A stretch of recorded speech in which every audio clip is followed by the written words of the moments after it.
She's sitting up! Is me sitting here a rare sight?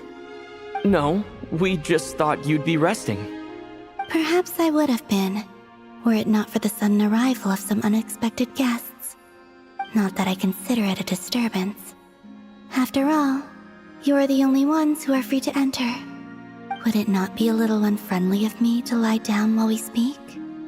I didn't realize you put so much thought into little things like that.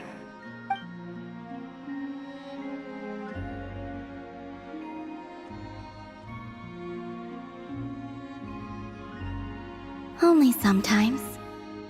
There have been moments lately where I think about you and your companions. They are warm, mysterious, and cozy memories. Very few of my past memories are anything like that. They say that travelers return home bearing bags full of souvenirs. But my luggage was empty, and I believed it would stay that way. Return home? So, you're still planning on returning to the moon? Yes. This planet continues to reject me, reminding me that I do not belong here. If I remain in Teyvat, there will come a day that I disintegrate. And I don't mean reduced to dust, or turned into food for the flowers. I mean, I will cease to exist entirely. Alright then. Well, we're sure gonna miss you. But it sounds like we'll have to say goodbye. How do you intend to return? The moon prayer night is soon to arrive. On that day, the moon will be closest to Teyvat. The Kuvaki in this land will reach its peak at that time. I merely need to grasp the tide, and with relatively little effort. Oh, Paimon gets it! It'll work like a slingshot! You make it sound like she's gonna get blasted up to the moon. If I did that, I suspect I would crash into the false sky. I will be using a much gentler approach. But I do like the analogy. It's fun. You see? She gets Paimon's sense of humor. In the blink of an eye, the time has come to part ways. It does feel that way, doesn't it? Time seems to fly fastest when you are enjoying it. I have always thought of myself as a wanderer on this earth, and it has never expressed any desire to keep me here. Yet, just as I plan to depart, it tugs at my arm. Is this a gesture of affection? Or is the world mocking me? Oh. Were you hoping I can answer that? Yes, you are a traveler, so you must have a lot of experience in this area. Then, what I would say is, enjoy the moment. That's right! Don't overthink it! Happiness is happiness and joy is joy! The point is to enjoy it, not analyze it! I see. Then what I would say is, even though I am very tired right now, I am still happy. I can't tell from the tone of your voice. Oh, really? You don't think I sound happy? I'm just kidding. I could tell you were in a good mood today from the moment we saw you. Ah, a joke. Albeit not a funny one. Anyway, I assume you're here about you-know-what. Give me your hand. Actually, it's not that. There's something else we wanted to discuss with you. Oh, then, do you still want to give me your hand? Or not? Sure.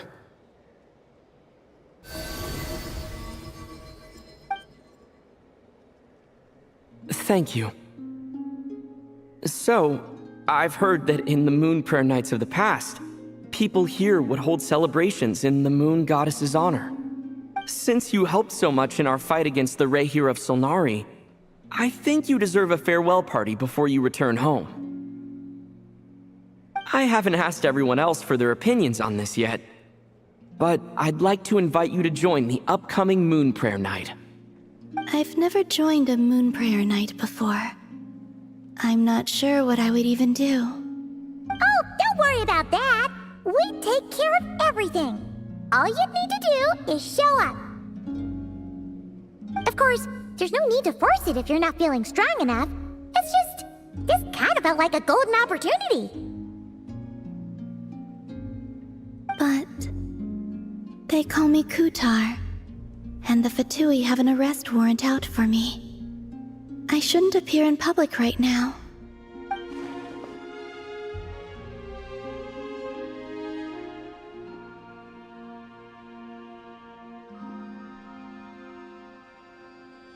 I'll make it work. You have my word. Yeah, we got your back. Well, he does. Paimon's actually not too sure what he's planning. All right, if you're sure. I will not refuse your invitation. I suppose it wouldn't hurt to pack a few more sights from this world into my suitcase before finally learning what my homeland looks like. Oh, if you see Lauma, please tell her that my answer to the question she asked me is neither yes nor no. Rather, it is, there is no need. That was kinda cryptic, but sure. Guess it's between the two of you. We'll pass along the message. Bye for now!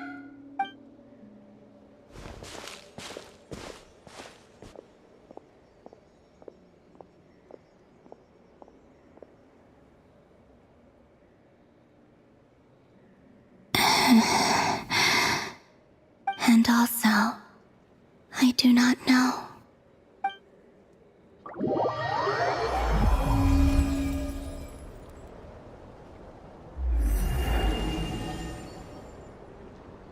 Since she's agreed to join the festival, let's go see who else wants to take part.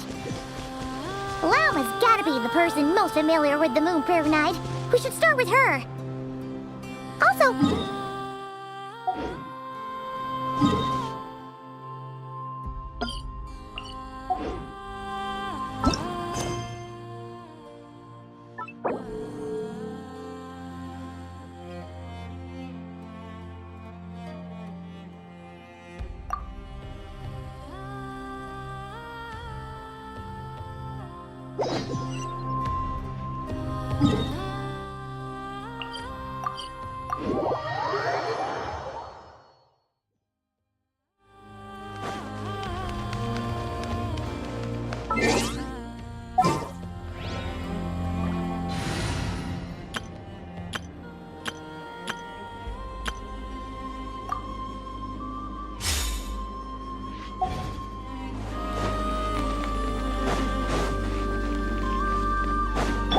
Leave this place.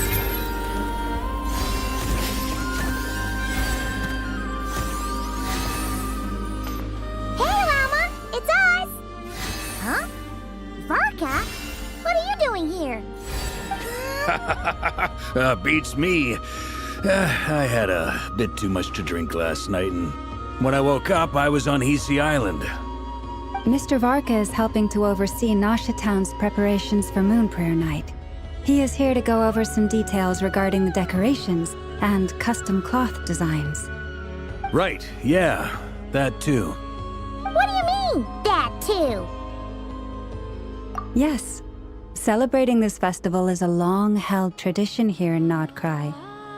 On this day, the crescent moon at the top branches of the verdant crest turns into a full moon, and the moon prayer blossoms bloom with a special radiance. Our people take these to be blessed omens. It's an especially welcome event coming off the back of all that nasty business with Rare. Everyone got put through the ringer recently, and now they're looking to turn their fortunes around. The big shots in town all agree that a big, lively celebration is just what we need to rebuild people's faith in this place. No wonder Catherine said the people weren't so bothered about the religious element. That's right. It's become more of a local custom by this point. The celebrations have little to do with whether the religious stories behind this event are true or not. Even the Frost Moon Scions are eagerly awaiting the coming of Moon Prayer Night, despite now knowing that their past beliefs were founded on a falsehood. That's fair. It's a bit like the Lantern Ride in Liyue. It's a chance for people to enjoy themselves, not debate the existence of the Adepti. Oh, one other thing! We just went to see Columbina. We went ahead and invited her to take part in the festival this time. Hope it's okay. Wait, so... you mean she agreed to it? Huh. That's quite a surprise. Then, I suppose that she intends to return to the moon on that day. Oh, yeah! It's kind of a complicated process, but basically, it's like a slingshot. I understand. In truth, I had a feeling that she might make such a decision. Well, if Kuthar has decided to participate in the festival, we should prepare accordingly. Yeah, exactly. She was saying how it could be risky for her to show her face in public. We were wondering if there was any way we could hide her. Unfortunately, the people who carved the statues did an excellent job of capturing her likeness. It will be very challenging to hide a goddess whose face everyone is so familiar with. Darn! We may have bitten off more than we can chew here. Nah, don't sweat the small stuff. We can handle that.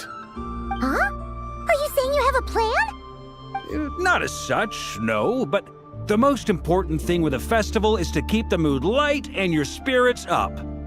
You can't go preparing for a festival with those long faces. You'll never convince anyone to enjoy themselves. The Mondstatter spirit is strong with this one. As it happens, I agree with Mr. Varka. Let's start by making our appreciation for Kuthar the beating heart of the festive atmosphere. And who knows? Once we get the ball rolling, perhaps everything will just fall into play. Hey! Did you catch that? Llama said the thing! Or close enough, at least. I'm looking forward to the Moon Prayer Night already. We have a festival in Mondstadt called Windbloom, and you can always tell which couples are celebrating it for their first time by the smiles on their faces. Big, beaming smiles like their whole face is glowing. And I have a feeling we'll get to see that same smile on the Moon Goddess's face at this festival. Not quite the same, surely. Anyway, I'll take care of business in the city, but I'll have to leave the decor up to you and the Frost Moon Scions. No one else can capture that traditional aesthetic quite like you guys. But lastly, there's the final key element that brings the festival to life. Companionship. Before you leave, let me show you something that we've been preparing. Mr. Varka had asked to see it already, so you may as well tag along. Also, I have some further questions about Kutar's decision.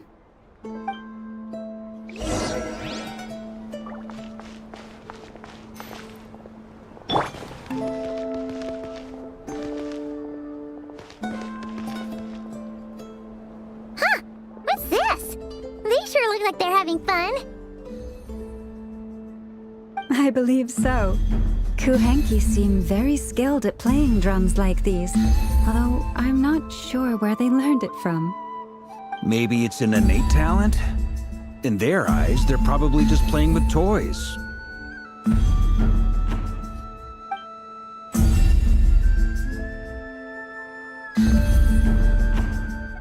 Wanatar! You want to play too? Yeah. She looks more confused than anything. Maybe we can teach her next time if we get the chance.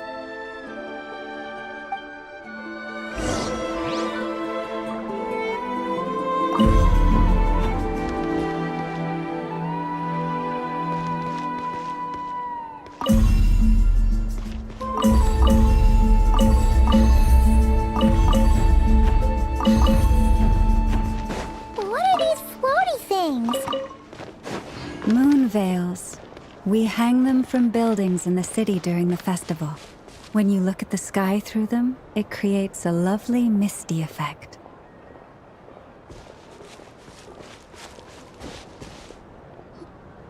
Everyone seems hard at work. They're preparing items for Moon Prayer Night.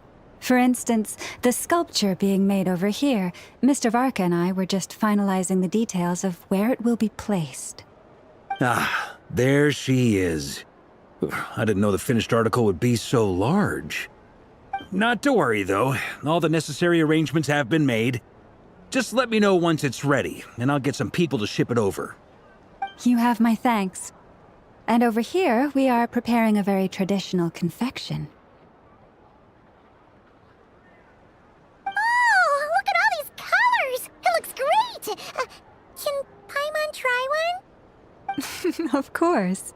I have a feeling you'll like it a lot. You bet! Sweets and treats are Paimon's favorite. If you included those in the Feast of the Moon, I bet Paimon would have joined the Frost Moon Scions by now.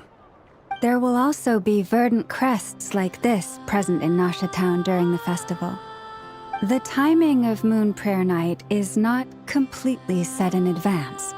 We make a rough estimate, then observe the changes in the verdant crests and moon prayer blossoms to guide us.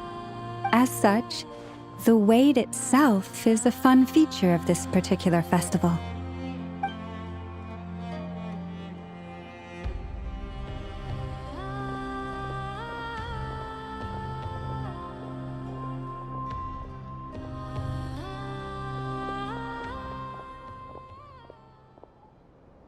Let's talk here.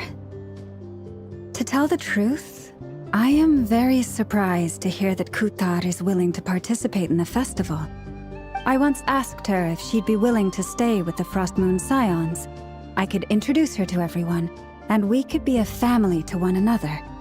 She did not answer, but she has not appeared here since. I took this to mean her answer was no, but if that were the case, she would not have accepted this invitation.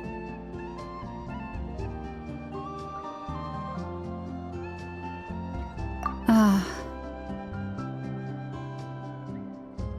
I see. Maybe she is right. Maybe the Frost Moon Scions of today no longer need a moon goddess. But my wish was not for her to come here and be worshipped as a deity. I simply wanted to offer her a place to stay. I'm sure she believes that showing herself here might invite Fatui intervention, and as such, she does not wish to cause us trouble. But what really pains me about all this is that this is her birthplace. She ought to belong here, yet no one has been able to grant her shelter. I think I'm qualified to weigh in here. When someone's about to depart on a long trip, what they need is blessings, not burdens. We should wish her the best, not make the journey harder than it already is. Anyway, she's agreed to attend, hasn't she? All we need to do is simply respect her decision. I see your point. Yes, she will soon depart after all. Our job is to leave her with some happy memories. Besides, who's to say her journey to the moon is a one-way trip? It's not like she can't come back and visit if she wants, right? Paimon agrees wholeheartedly. Festivals are all about having fun, so let's keep it simple. All right, I'm gonna head back to Nausea Town soon. Wanna come with? I'm guessing you have some other folks to visit there. Sure thing, let's go! Bye for now, Wilma! Thank you all. Goodbye.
Emotions are like a raging torrent that surges through the mind.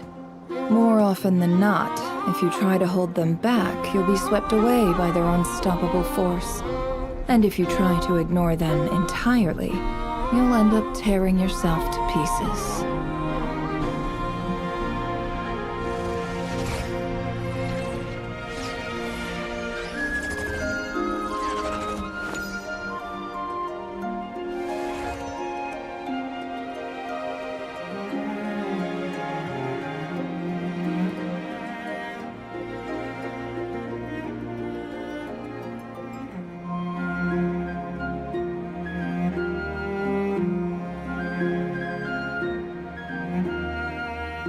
Don't trust your eyes uncritically.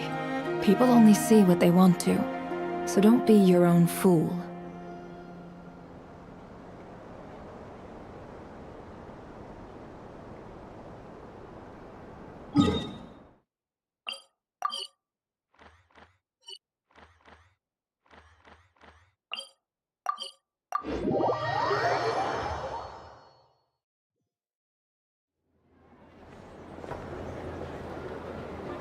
Huh? Hey, over there! It's Durin and Albedo with Flints! What could they be chatting about?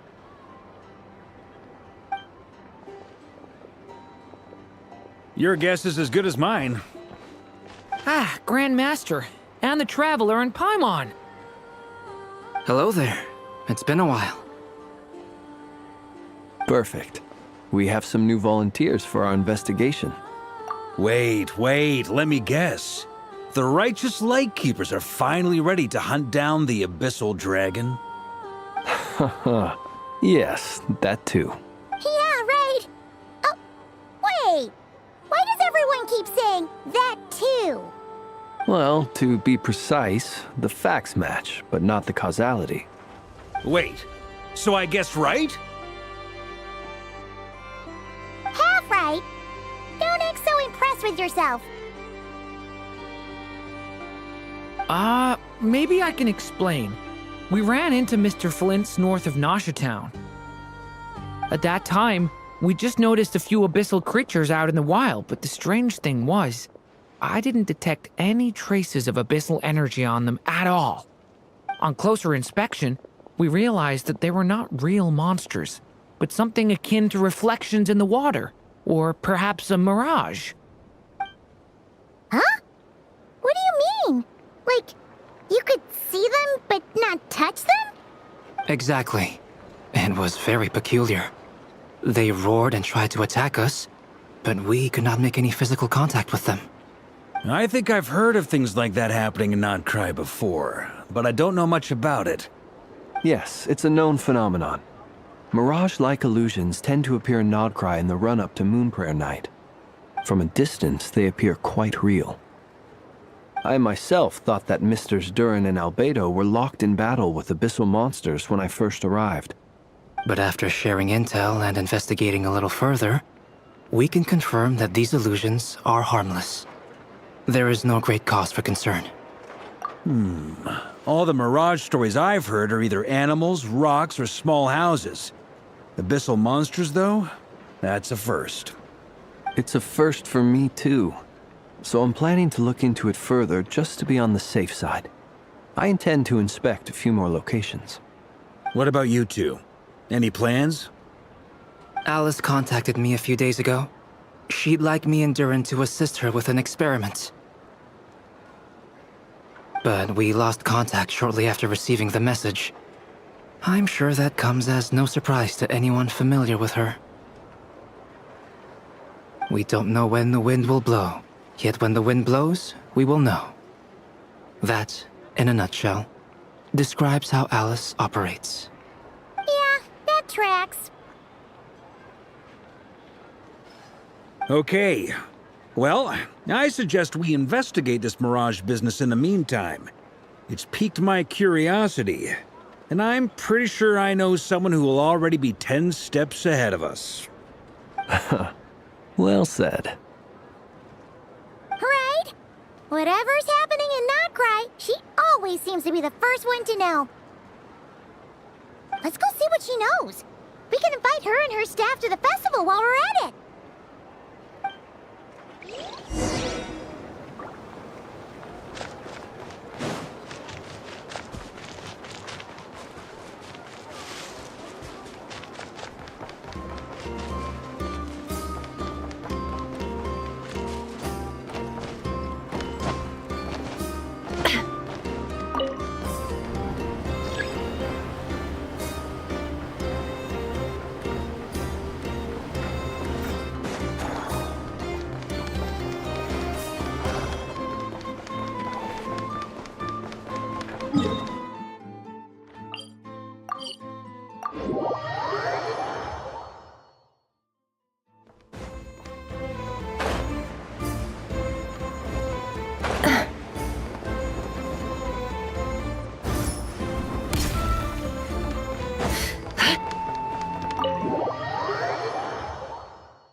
You're right, I have noticed. There's certainly something a little fishy about this situation. Only a little, though. Records indicate that this phenomenon can occur in the days before and following Moonprayer Night. That said, it has always been a rare sight in the past. The odds of encountering these phantoms are similar to looking up in the night sky, happening to see a shooting star, and managing to make a wish before it disappears. But this time, either everyone's getting lucky, or they're appearing far more frequently than usual. Yehoda's out gathering intel as we speak. In the meantime, let me check off some points of interest. First, the Abyss. The ones we saw seem to be abyssal monsters. Indeed. But we have identified one location where many more of them have made an appearance. And not just monsters, but human phantoms, too. Given the scale and nature of the phantoms, it's almost as if someone's last memories are coming to life. Or perhaps the memories of multiple people. Oh. So you mean the phantom monsters are hunting down the phantom humans? Exactly. The phantoms can interact with each other, but we have no means of intervening. In addition, some of the human phantoms would seem to be from the very distant past. This is clear both from the clothing they wear and the stories they tell. They claim to be from Hyperborea, a name which I've heard from Lauma before. If this is true, it means they must be from 6,000 years ago. Did Paimon hear that right? 6,000 years? It sounds like this merits further exploration. That'd be a big help. I'll leave it with you, Albedo. My knowledge of ancient history is non-existent. I used to doze off every time the pre-Knights of Favonius era came up in class. It's quite a miracle that you were able to understand these phantoms' speech, given how long ago they lived. I suppose you're right. But I'll leave the archaeologists to ruminate over that conundrum. As an intelligence broker, my sole interest is in the value of the information I gather. Which, in this case, hopefully means earning myself some good favor with our dear Lady Moonchanter. So calculating. Whew, this intel broker logic always catches Paimon by surprise. Sounds to me like we could split the work up. I think the abyssal phenomenon is best left to Albedo, Flint's, and me. Agreed. It coincides with my duty as a lightkeeper. For my part, I'd like to understand the abyss better. Even a little knowledge would go a long way. This is certainly a rare opportunity to study the abyss. But even rarer, perhaps, is the chance to make contact with the ancients. The Curatorium will take the lead on investigating the Hyperboreans. We put in the work to learn what we know so far. It seems only fair that we get some quantity of exclusive intel. That just leaves our trusty team of 2 unassigned. Since you became an honorary knight, of course. This was part of my grand plan all along. Ha ha ha! Oh yeah, by the way, we managed to convince Columbina to come to the Moon Prayer Night celebrations. Would you and Yehoda like to join too? She agreed to that? Huh. Quite an achievement. Never underestimate the traveler, I guess. I'd be happy to join. No point shutting myself inside when the streets are all decked out. I doubt any clients will be visiting during the festival in any case. And Yehoda loves a party, so I'm sure she'll jump at the opportunity. No. No. No. No. No. No. No. No. No. No. Way to contradict me in front of... Wait. No, that's not what I have bad news, boss. So many people. All right, everyone inside, quick.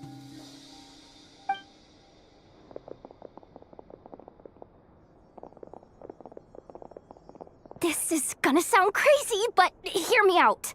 I saw one of those phantoms at Star Sand Shoal, and it was some sort of flying ship. Like a spaceship?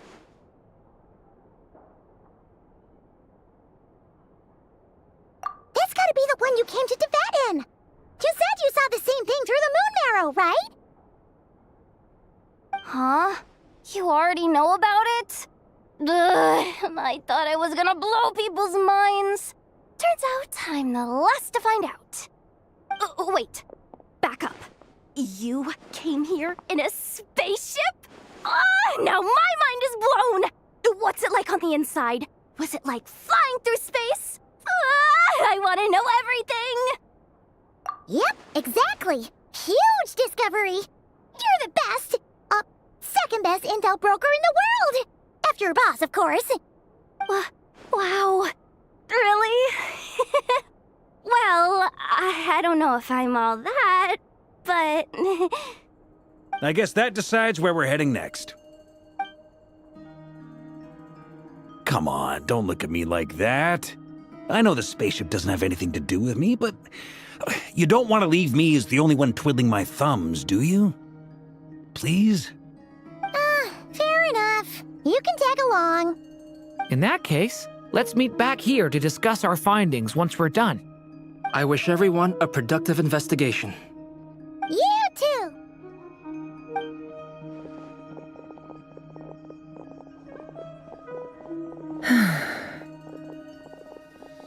What's up, boss? Aren't we gonna head out? Tell me, Yehuda, when did the curatorium start giving out intel for free? Oh, sorry, boss.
Wow, what do you know? Yehuda was right on the money.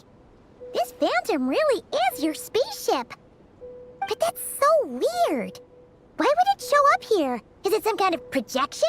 Or a ghost? Like, maybe it no longer exists. But somehow it left an afterimage? Ah, you're already here. Miss Lauma, what a surprise. I thought you were busy with festival preparations. I was, until one of our people informed me that a strange sight had appeared at Starsand Shoal. No one's ever seen something quite like this before. I thought I should see it for myself. Same here. Oh, so we heard that these things appear around the festival period. Any idea why that is? Unfortunately not. We have very limited information about them, since they can't be interacted with. And no human phantoms have ever made an appearance before now. The most we've been able to deduce is that these sightings appear to be connected to the increase in Kuvaki energy around this time. Yeah, seems like that's all we can do. This is all so confusing. Allow me to lend you a hand.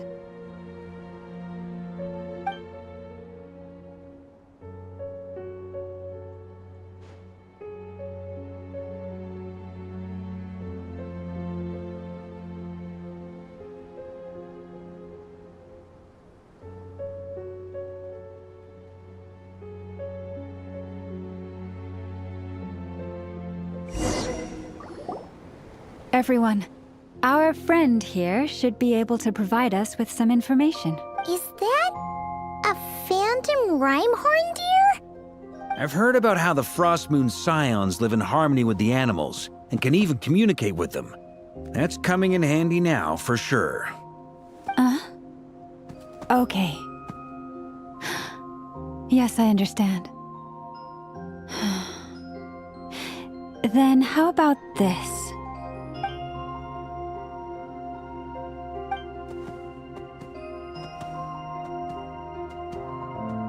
Oh, it's leaving. It appears to share our curiosity about this giant spaceship, so I asked it if it wouldn't mind investigating along with some friends. In return, I told it about some nearby spots where the wild fruit grows abundantly. We may live in a different era from these phantoms, But I trust that the terrain, climate, and ecology here are more resistant to the effects of time than some things are. Let's give them a moment and hope for the best.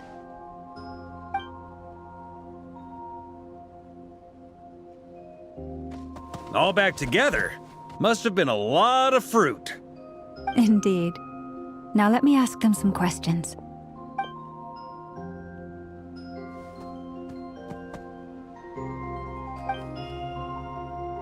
It did find a lot of wild fruit, enough for them to feast for a long while. This puffin circled in the air several times, but didn't spot anything out of the ordinary. Certainly nothing to do with the spaceship. Huh. Well, it definitely makes sense to get a bird's eye view. Indeed. Other than that, I was also thinking that the world these phantoms see is also different from ours. Oh, I get what you mean. The wild fruit exists in both times and spaces, but there might also be things that only exist in that space-time, which we can't see. Good point. Great thinking, Lauma. Blunthorn rhinos can use kuvaki to shift great rocks, but this one says it couldn't get that ship to budge by even an inch. The sniffer mole tried too, but despite being a skilled digger, it could not get through. They say that the spaceship looks robust and undamaged. It seems completely impervious to any and all attacks. Whatever lies within is well defended from harm. So, just like us humans, there was nothing they could do about this spaceship either. Yes, still, they deserve our thanks. We are grateful for all your efforts, dear friends. Now go, and enjoy your feast. I've noticed some other human phantoms gathered nearby. Come on, let's go talk to them.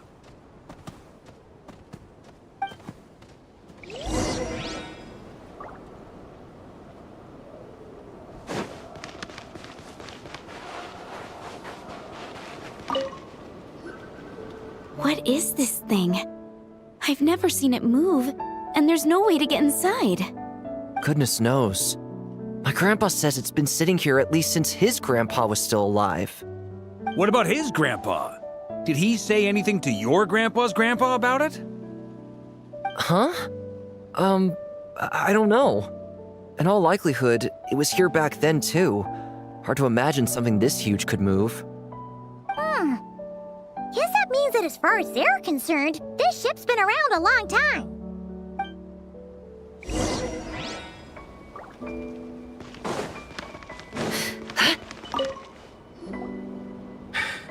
Come on, brothers.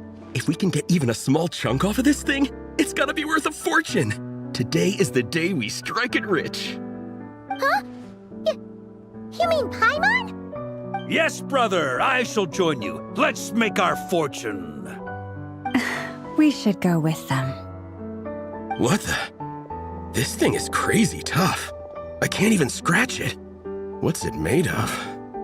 Sorry, brother. Looks like we'll have to seek our fortunes elsewhere. Enjoying yourself? I was just seeing if I could influence this phantom's perception by playing. But nope, no dice.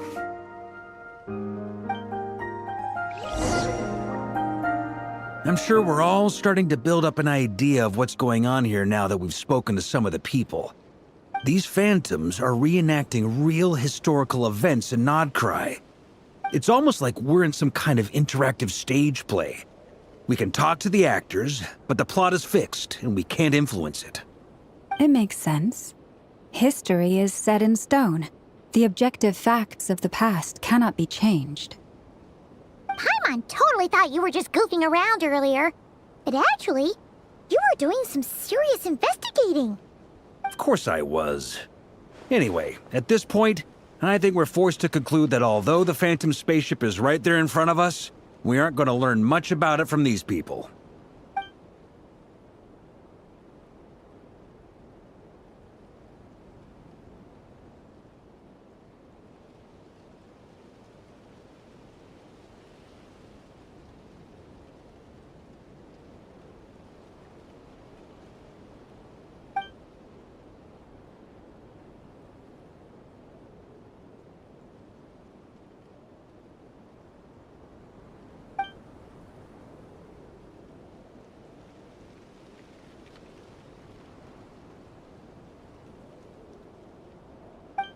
Don't be discouraged.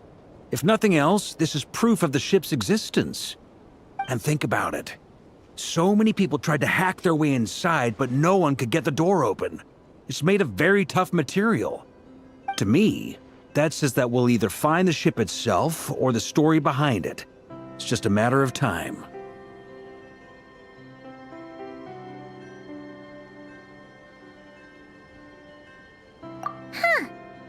Every now and then, when Varka gets serious, he actually does seem like Grandmaster material for once. I wonder how the others are doing. Let's head back for now. Sounds good. Also, drinks are on me if Team Knights of Favonius is the first to finish. Wait, we have a team name now? Am I in Team Knights of Favonius as well? You're very welcome to join. We've even got a cathedral ready for you. Isn't that technically blasphemy? You wouldn't dare make a joke like that if Barbados was in earshot. Nah, I'm sure Barbados doesn't mind a little harmless blasphemy once in a while.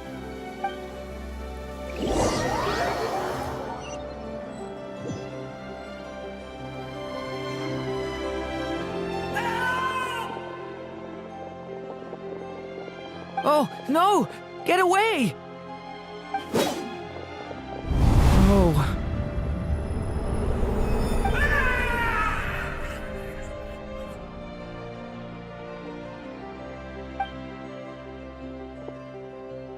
I know it's hard to stomach, Mr. Duran. But as I'm sure you've noticed, there is nothing we can do to intervene in that which unfolds before us. But we have to at least try. And try you have. But are you aware of how many unsuccessful attempts you've made now? I wasn't keeping count. I'm afraid this is the 39th failure so far. Or the 5th if we're only counting this particular victim. There are no indications that these phantoms may be altered in any way. You seem to have calmed down a little. I'll make us a fire. You should rest and have some water. Feeling any better now, Mr. Duran? May I ask a few questions? Be my guest. What exactly are we witnessing here? What happened to those people? My guess would be that we are seeing Nocturne during the Conrian Cataclysm. Would that be accurate? Conria. That is correct.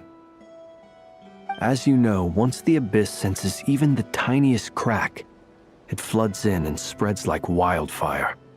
There was a time in the distant past when it permeated all of Nocturne, causing immeasurable harm. The people paid a terrible price to heal this land.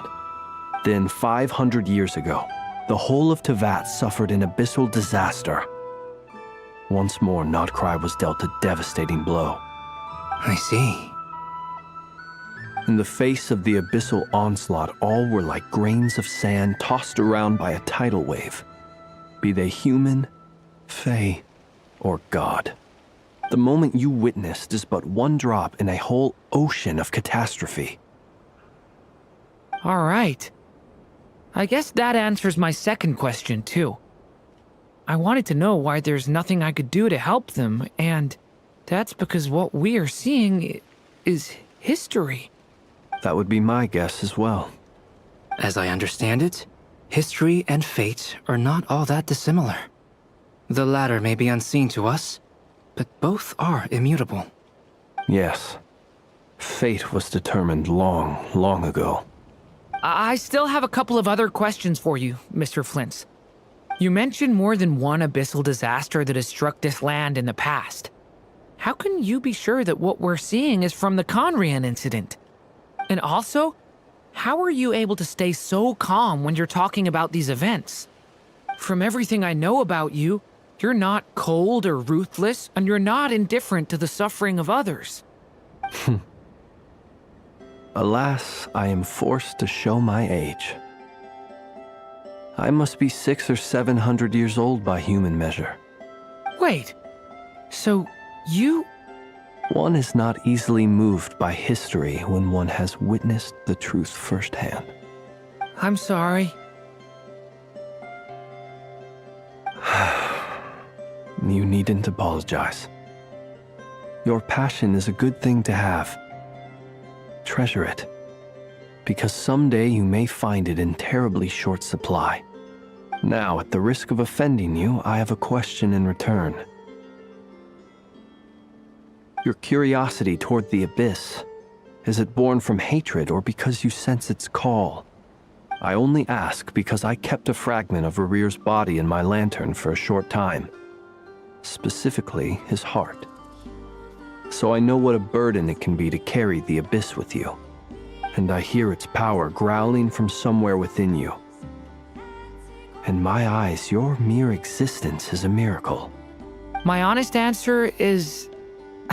I don't know. I don't think I have the confidence to say for certain.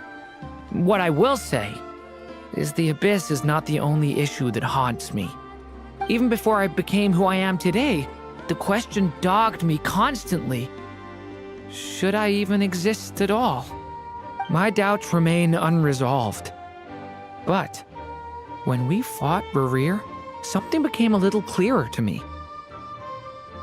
Sometimes it is the darkness within us that allows us to achieve the impossible. I certainly got the sense from your 39 attempts that you were trying to achieve the impossible. It sounds like you've resolved to see the truth for yourself. Absolutely. In that sense, he and I are quite similar. Then I wish you every success. I look forward to the day of your transcension. Well, if everyone's caught their breath, I suppose we should head back. Oh, and one last thing. I'd appreciate if you kept our discussion about history a secret.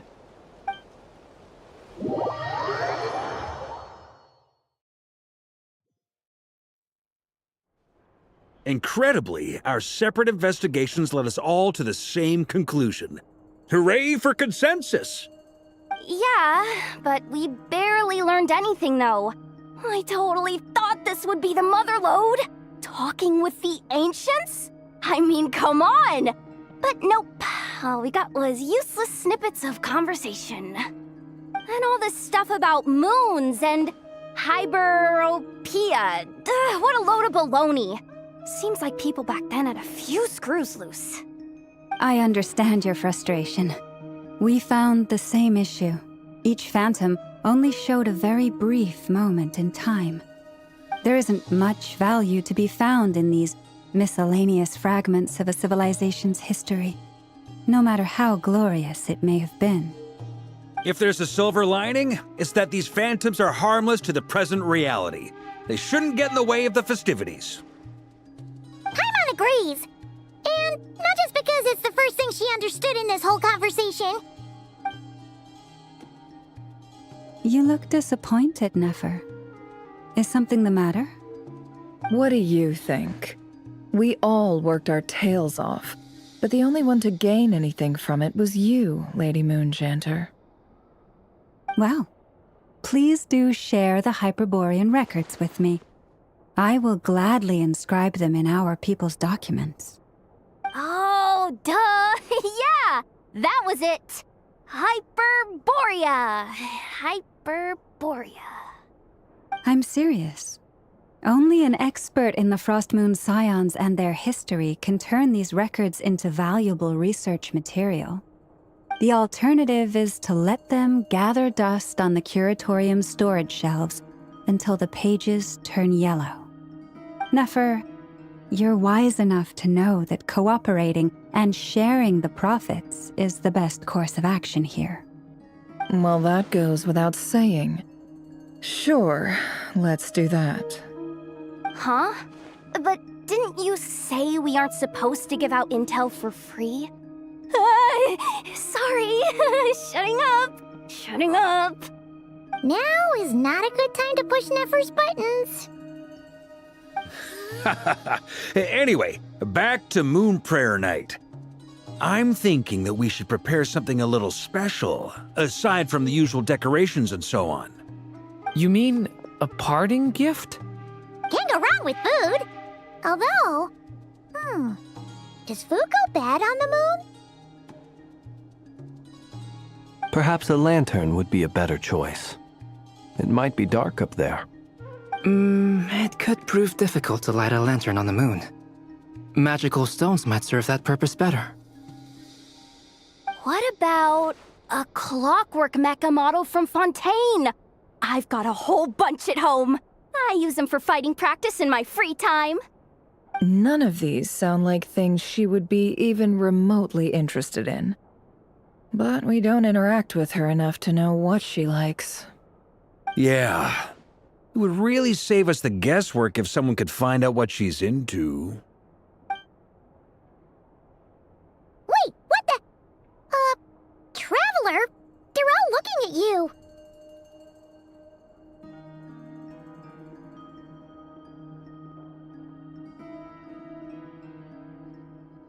Great! Haha, problem solved. Now, I need to stop by Dory's. Gonna need her help sourcing a bunch of stuff for the festival. Then let's leave it there for now. We all have our own business to attend to. Traveler, if you find out what Kutar likes, let us know right away.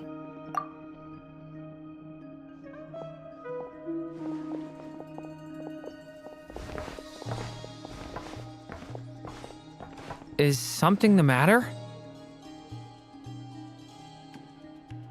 I'm fine. It's just... I'm still feeling a little rattled after witnessing the horrors of the Abyss. But it's okay. This is something I have to work through. I'll be all right. Thanks for your concern. Well, don't put too much pressure on yourself. If you ever feel like something's wrong, physically or mentally, we're here to talk. Come on. Stop treating me like a kid.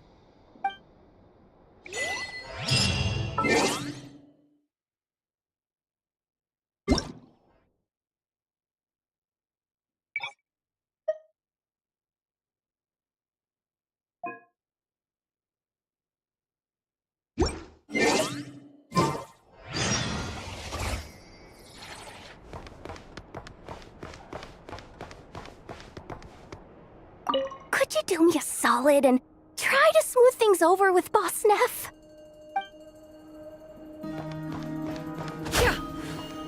The deception ends here.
Weren't there a few Kuhenki here last time, too? Where did they all go? Walkies? For Kuhenki? You're not pets, you know. Oh, well. Looks like we just came at a bad time. Let's try again tomorrow. There's still a few days until Moon Prayer Night, so we're in no rush. Besides, she needs time to rest anyway.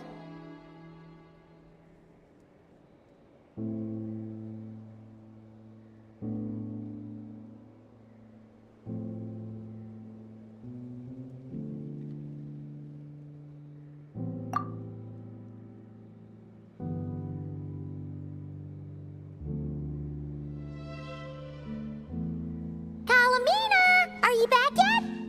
Oh, how strange. Looks like she still isn't here. Right? It's not like her to spend so much time outside. Especially since she's worried about attracting unwanted attention. What about Luonatar? Luonatar, you there?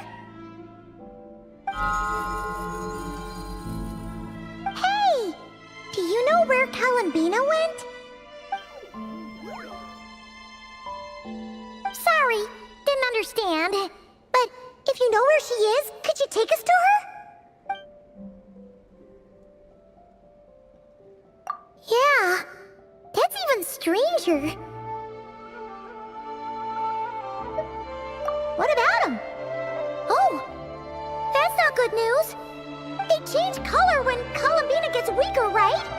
And they look super pale right now. Good idea. She might know what's happening.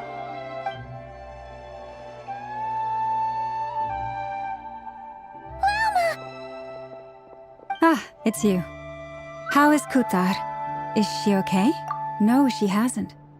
I came here to check on her after I noticed the flowers had changed color. Based on past precedent, she must be very weak right now. Even getting up to walk would be a struggle. It seems unlikely that she wandered off outside. Not to mention that she doesn't do that at the best of times either. So yeah, this is super weird. No. Very few people are in the know about Kutar's whereabouts. And if anyone suspicious had visited, they'd have left some sort of evidence. Come on, let's go to Nasha Town. If anyone has seen her, someone there will know about it. It's not Cry's information hub after all. Makes sense. Let's go!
Absurd!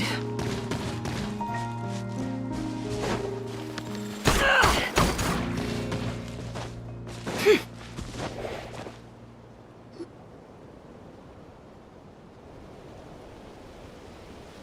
a moment. Is it just Paimon, or is this stall kinda suspicious? It's never been here before, right? No, I don't recognize it. Alas, your free and easy adventure time is over. Now, prepare to face the final boss of Nod Cry. Whoa! Where'd that voice come from? Not sure, but it's definitely hostile. No, no, no, not that way. The final boss is right here. The sniffer mole? not. Also, Okay, the jig is up. I'll stop teasing you. Turn around. I'm right behind you. It seems I've managed to leave quite an indelible impression, even though you've never seen my face. Ah, nothing could make a great mage more pleased with herself.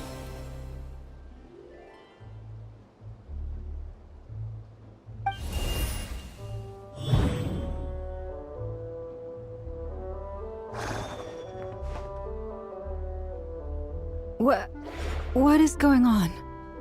I've heard that all the big shots in Teyvat have long, wordy titles that stun people speechless when they make their entrance. Unfortunately, none of them are affiliated with the Hexenzirkel, and we ourselves keep a very low profile. The notorious name-dropping doesn't quite work for us. Still, I, for one, think I'm really quite amazing. So that didn't stop me from coming up with a title anyway. Alice! It's really you this time? Not a lantern or a Dodoko, but Alice in the flesh? Oh, that's right. So, what do you think? How does it feel to finally meet me? You look like...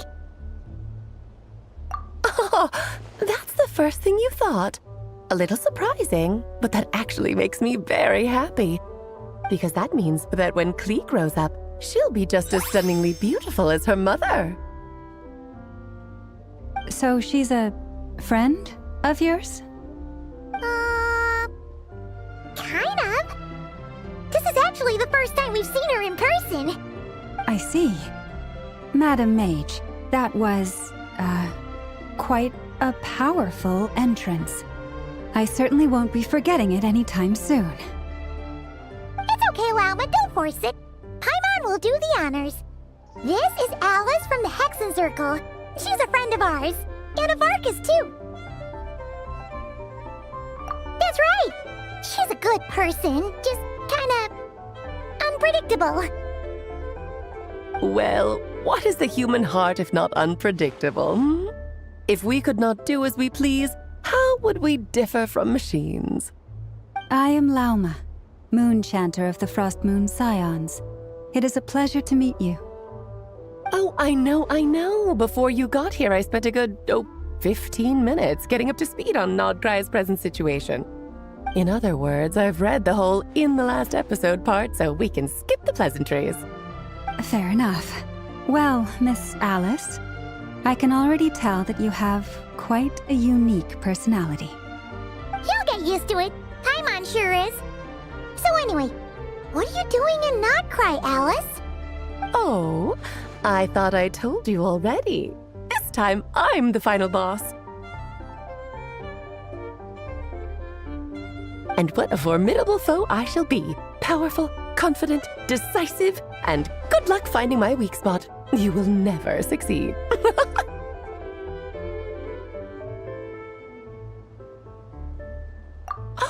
Oh, drat! My one weakness, and you found it in an instant. Fate has been dealt a devastating blow. Thus falls the great Dodo King. Why are you playing along with this nonsense? For funsies, of course. What's wrong, Paimon? Are you disappointed in me? Am I a gigantic letdown? No, it's just... you seem like a busy lady. And this is the one time you've shown up in person. Paimon figured it would be for something more high stakes than just goofing around. You're quite right. I'm here in Nocturne because something big happened. Something big enough it caught the attention of the Hexenzirkel. It concerns the 3 moons, Teyvat's borders, and of course, the moon goddess you are currently searching for. Kind of. Why don't we discuss this over a pot of tea? My main reason for coming on this trip to Teyvat was, of course, to have some fun. But I do technically have a job to do as well, namely, maintaining the stability of Teyvat's borders. I'll skip over the complicated parts, but to sum it up, abyssal energies are all that lie beyond Teyvat's border. We'd find ourselves in a real pickle if they ever made it through. And the phantoms you've been seeing are a sign that the border has been disturbed. Ah, no wonder they tend to show up around Moon Prayer Night. Is it because the real moon is now so close to us that its power can cross the border? In part, but only a negligible amount passes through. Just enough to influence the verdant crests and so on. And as you've noticed, there has been an unprecedented number of phantoms appearing this year. The influence of the moon beyond the border cannot explain this. No, there is another far greater factor at play. The trilunar syzygy. A trilunar syzygy. Eons ago, before the heavenly principles came to Devat, it was the then 3 moon goddesses who controlled the laws of this world. Oh, that's exactly it! The 3 goddesses split these powers amongst themselves, promising never to consolidate them into one singular body. This was meant to keep the world stable. But, fast-forwarding to the present, the eternal moon's marrow is with you, while the iridescent moon's marrow, which should never have appeared in this world, has been retrieved. Add that to the presence of a moon goddess in the flesh and... the power of all 3 moons is gathered here in Nocturne. There hasn't been an event like this since the War of Funerary Flame. And it's having a noticeable effect on Tevat's borders. Because I wish to give my darling daughter a peaceful, sunny environment to grow up in. Is that a good enough reason? Kinda sounds like you're dodging the question, but it does make sense. Well, that's one reason anyway, and the most important one. The others are a little complicated to explain. For instance, cleaning up after dearest Miss R. Albedo could tell you more about that if you're curious, but right now, I have a more important question to ask you. Why are you collecting the moon marrows?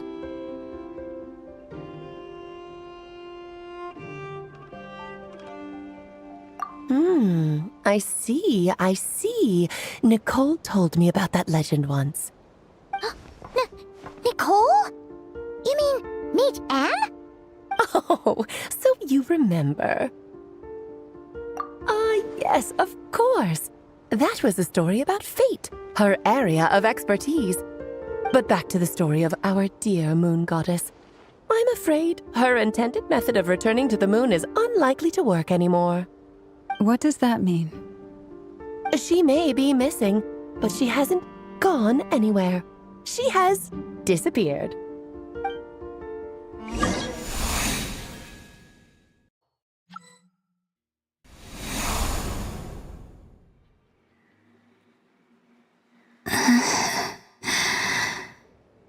My body is so heavy. Wait, no.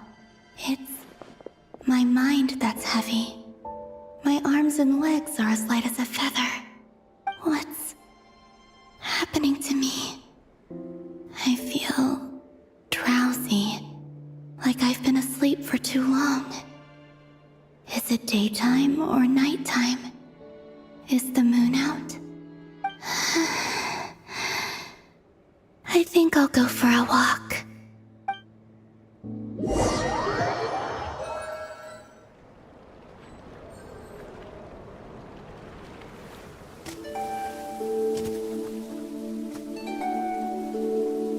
Are you out for a walk too? Huh?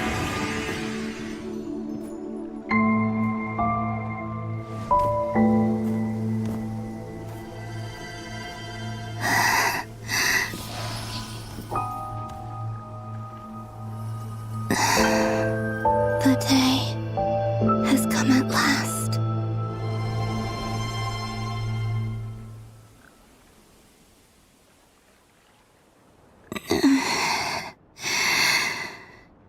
Have I grown so weak that I can't even sustain my physical form? But Moon Prayer Night is nearly here.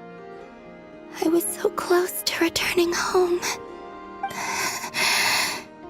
Death is near. Is this how it ends for me? Will I return to the moon after I disappear? Or... I don't want it to end like this. So far, at least, I still exist. Even if not physically, I can still feel. But as my power wanes, I'm sure that too will fade. I suppose I might take one final look at this world. The world where I was born.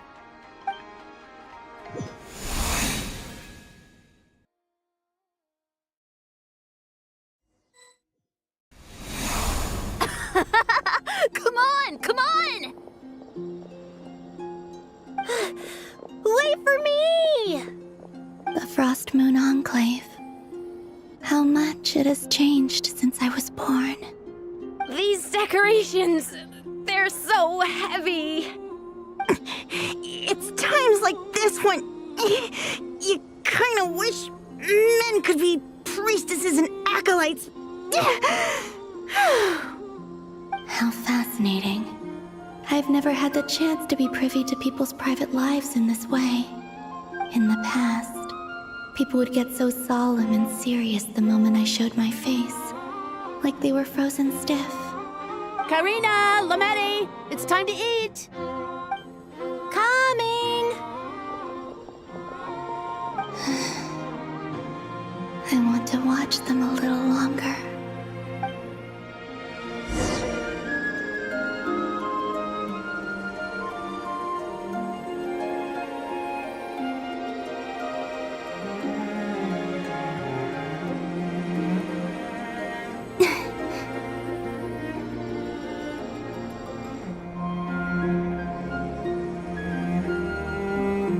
So just fill these balloons with air, right?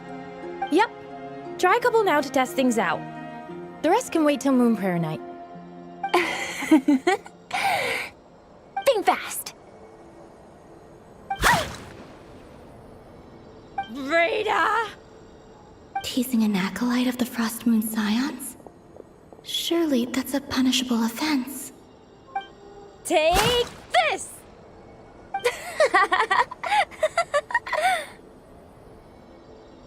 Huh? All right, enough horsing around. Lady Lauma gave us a task. We should get back to it. The task is just to check that the balloons don't leak, right? Doesn't matter if we fill them with air or water. Yeah. Okay, you got me there. And you got me there. But still, we can't use all the balloons before the festival even starts. We won't use all of them. And as long as Lady Lauma's trusted acolyte doesn't snitch, this can stay as a little secret between friends. A couple more can't do any harm, right? Oh, you menace. Then, think fast! Is pumping a balloon full of water really so much fun?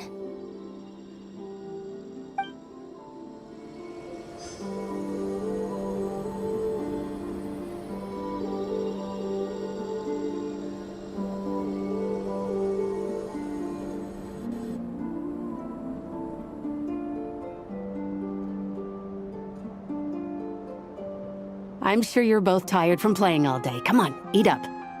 A plain, humble meal. That has always been the way of the Frost Moon Scions. Huh? How come Lametti got a midsummer berry dessert? Oh, I always get Lockaberry. I don't mind sharing. You can have a bite of mine if I get to have a bite of yours. They're sharing food? I've never shared food with anyone before. Even at the Harbinger tea parties, everyone just ate off their own plate.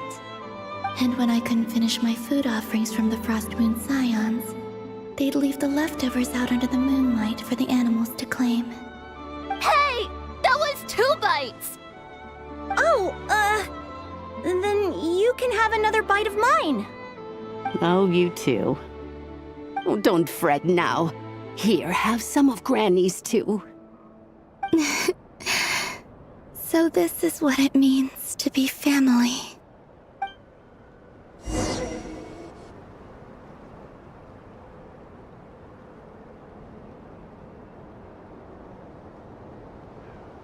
I'm seeing so much that I'd never usually get to see. They'd never act like this when I was around. It's nice, being able to just watch people in peace in these final moments.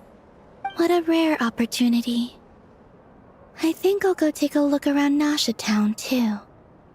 Maybe the Traveler will be there.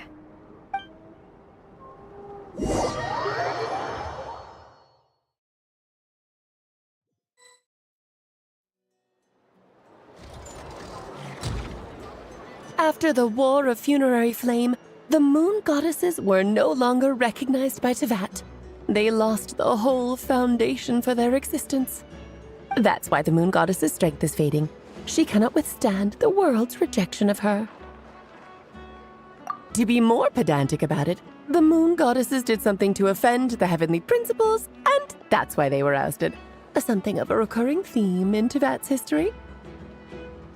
Theoretically, speaking so candidly should put me in their crosshairs too, but they can't tell me what to do. I'll say whatever I want. Anywho, the Moon Marrow energies were but a drop in the bucket for her, and that battle against the Ray Hair of Solnari only weakened her further. Fortunately, it happened close enough to Moon Prayer Night when the Kuvaki concentration here is high. That's the only reason she managed to survive this long. What do you mean, fortunately? You said she disappeared. We're too late. Oh, what a headache. I thought this was all common knowledge. I guess I have some more explaining to do. Okay, buckle up. It's time for another lecture.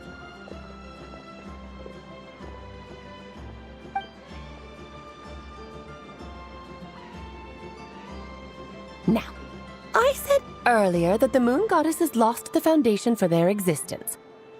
The reason for that has to do with the natural order. Basically, the rationale for their existence in Teyvat was lost. The same logic applies to the present moon goddess too.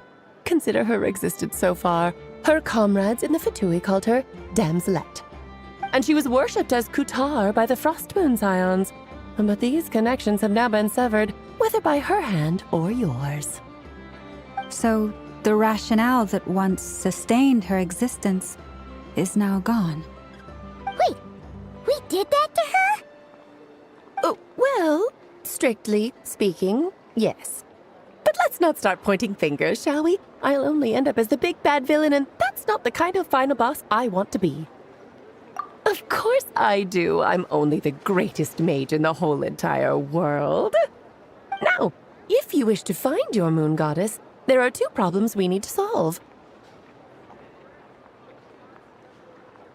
Firstly, we'll need to strengthen the connection between her and Teyvat, at least enough to sustain her until Moon Prayer Night.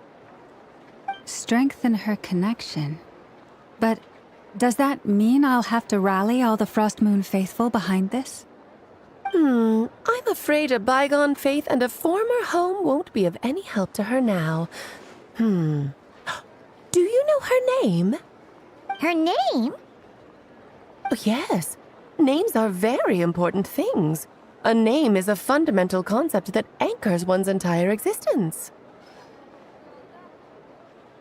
Then your first job is to find it.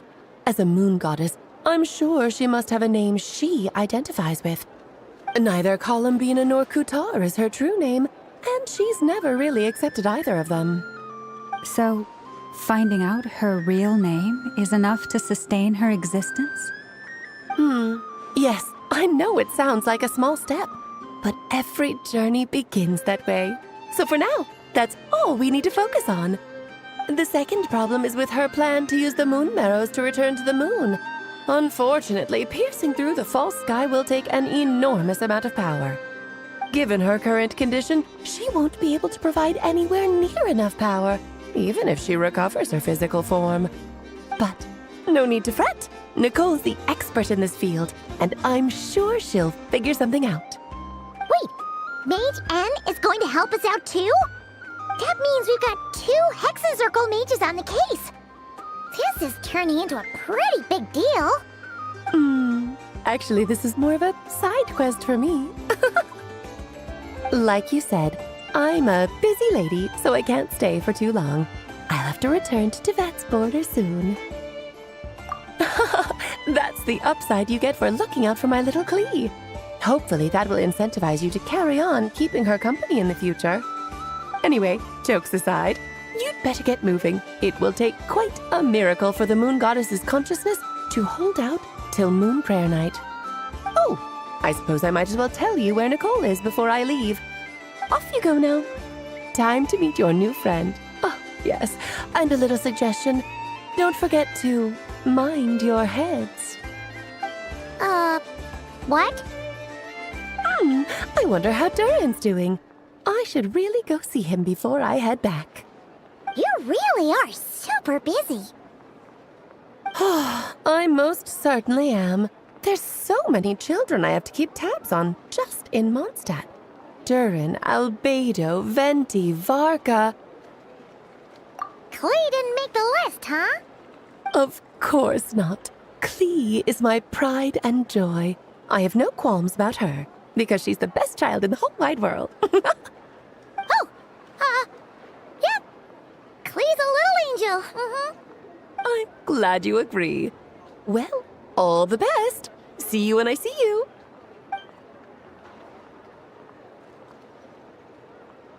She left in a hurry. Yeah, she didn't pack up her stall. Should we handle it for her? I must say, I'm now very curious about her daughter. Klee, wasn't it? What's she like? That's a long story.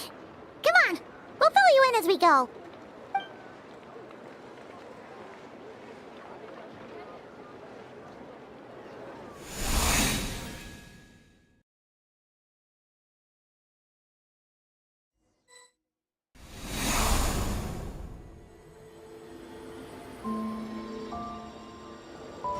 What a lively place. I've never experienced Nasha Town like this before. Hey, you old geezer! Your hammer's rusted through! Who are you calling old geezer? Are they quarreling? I'm looking right at him! You've really gone downhill since giving your daughter free rein in the workshop. Can you even swing a hammer anymore? It shouldn't take you days just to fix a single chair!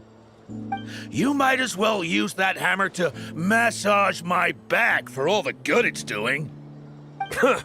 Don't run your mouth, or you'll get a back massage that'll put you in bed for the rest of your life.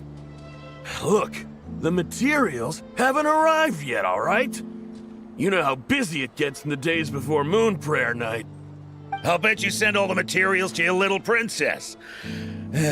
Blood's always thicker than water, huh?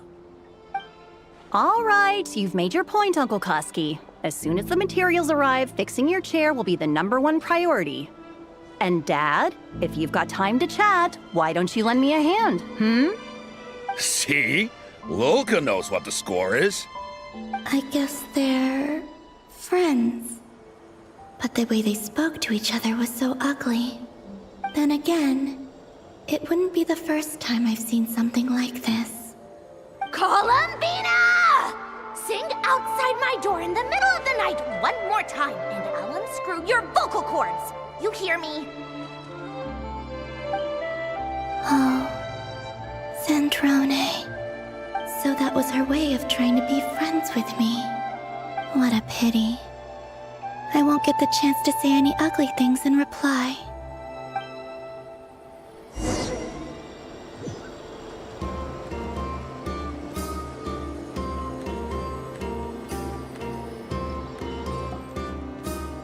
Hey, have you decided what to give her for Moon Prayer Night? I sure have. She's gonna get the surprise of her life when she's least expecting it. Then I'll whip out the ring and pop the question. The surprise of her life. What a fun turn of phrase. Cool, I get the picture. You can spare me the gushy details. Ooh, looks like we have a customer. Hello there, ma'am. Would you like some Moon Prayer Night candy? Huh? Is he talking to me? Can he see me? Here you go.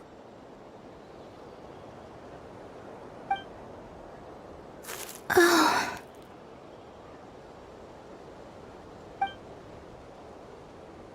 Come back anytime. Right. Now, where were we?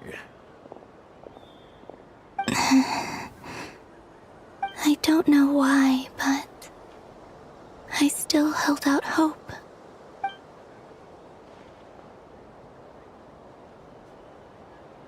The most important thing right now is to find that mage. This name thing seems super important too, but where do we even start looking? I'd better go pay the Fatui a visit.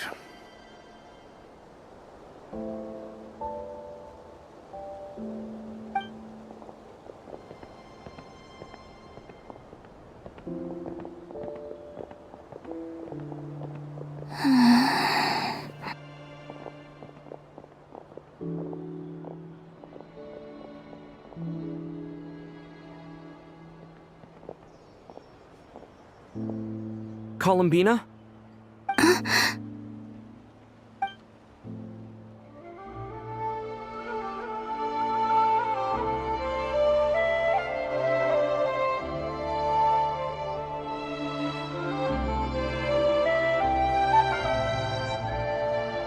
Traveler? Let's go! This is no time to be spacing out!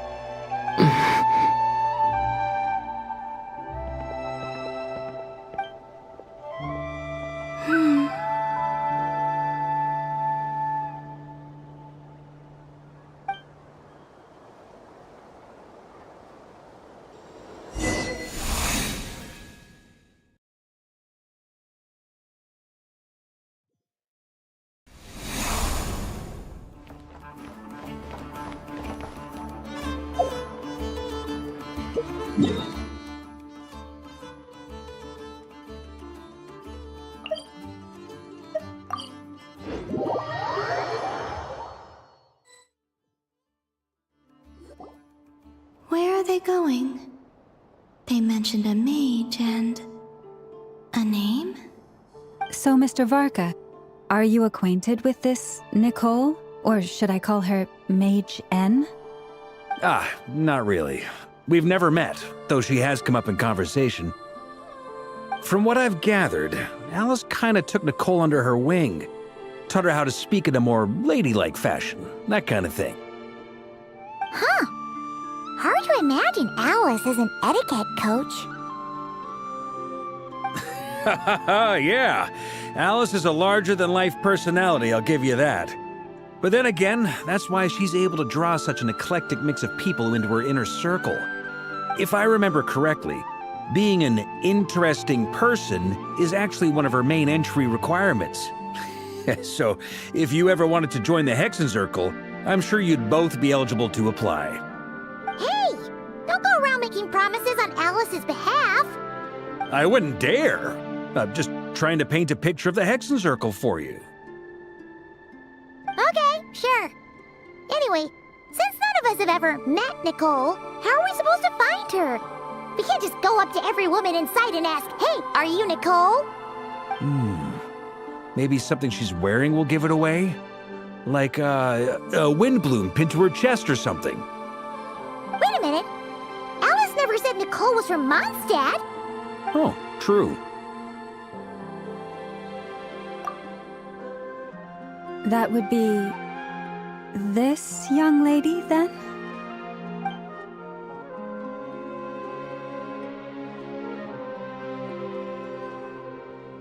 Hey there! Sorry to disturb you, but... are you Miss Nicole? Varka, Knight of Boreas of the Knights of Favonius. Alice might have mentioned me before.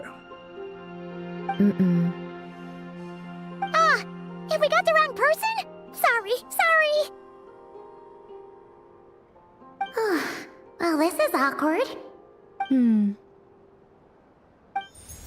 When I shook my head, I meant, no, Alice hasn't mentioned you before. Huh? Where is this voice coming from? My apologies. For certain reasons, I am unable to speak. This is the only way I can communicate with you. It might take some getting used to, but I hope you can understand. Hey, it's fine. I'm more shocked by the fact that Alice never speaks about me. I mean, As for you two, we have crossed paths twice before, but it is nonetheless a pleasure to finally meet you. Oh, it's really you! Thanks for all your guidance in the past! You're quite welcome. This time, things are different. We have reached the unwritten pages of the story. You might say that we stand at the crossroads of fate.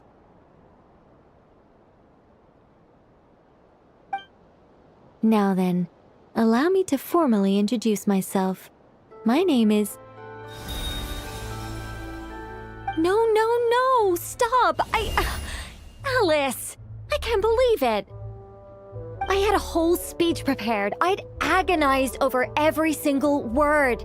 She always picks the worst moments to ruin other people's plans. I'm so sorry about that. Alice took the liberty of devising some bespoke self-introduction magic for each member of the Hexen Circle. But I could have sworn I deleted all of the triggering conditions for it. How did it bypass everything? Oh gosh, this is so embarrassing. This is a very different side of Nicole than what we're used to. Is she not used to face-to-face interactions? Don't worry about it. We've seen that introduction magic once already, so it wasn't too much of a shock. Please go on, Miss Nicole. We'd love to hear what you have to say, or, well, communicate. Huh? Are they talking to this lady? But... Will you all promise to forget that horrendously embarrassing introduction? sorry, embarrassing. When?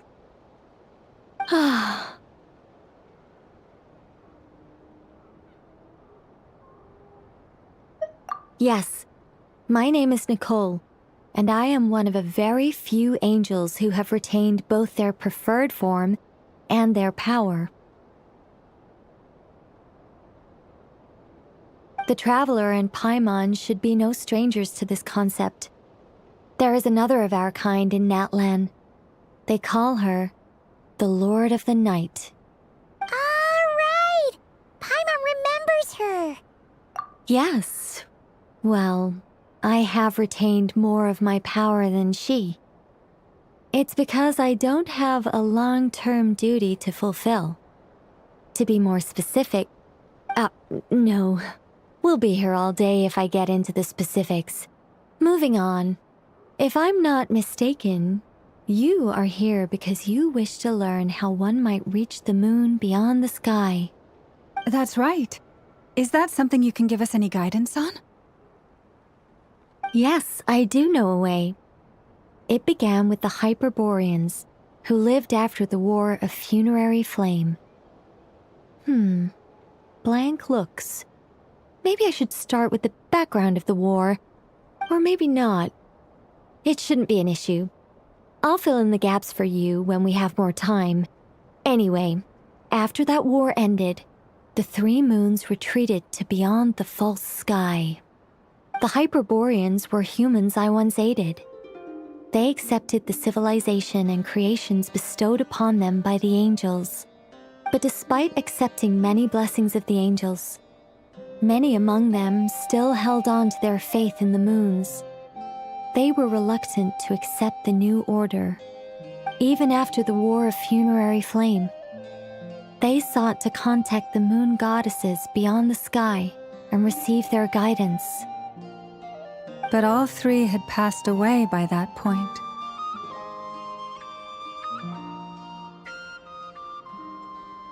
This mage has a unique method of communicating. Is she talking about the moons? Yes, but they did not know. And so, Still, they prayed for the moon goddess's mercy. After building titanic structures that consumed vast amounts of Kuvaki, at last they glimpsed the moons and heard their voices. But of course, they were gravely disappointed, for it was then that they realized the 3 moon goddesses were dead. Oh, that's such a sad story. It is. Humanity was in a very sorry state at that time. The angels who had once aided them were gone, and the war of funerary flames had left them homeless and destitute. Just a second, I gotta ask. How relevant is all this history to the task at hand?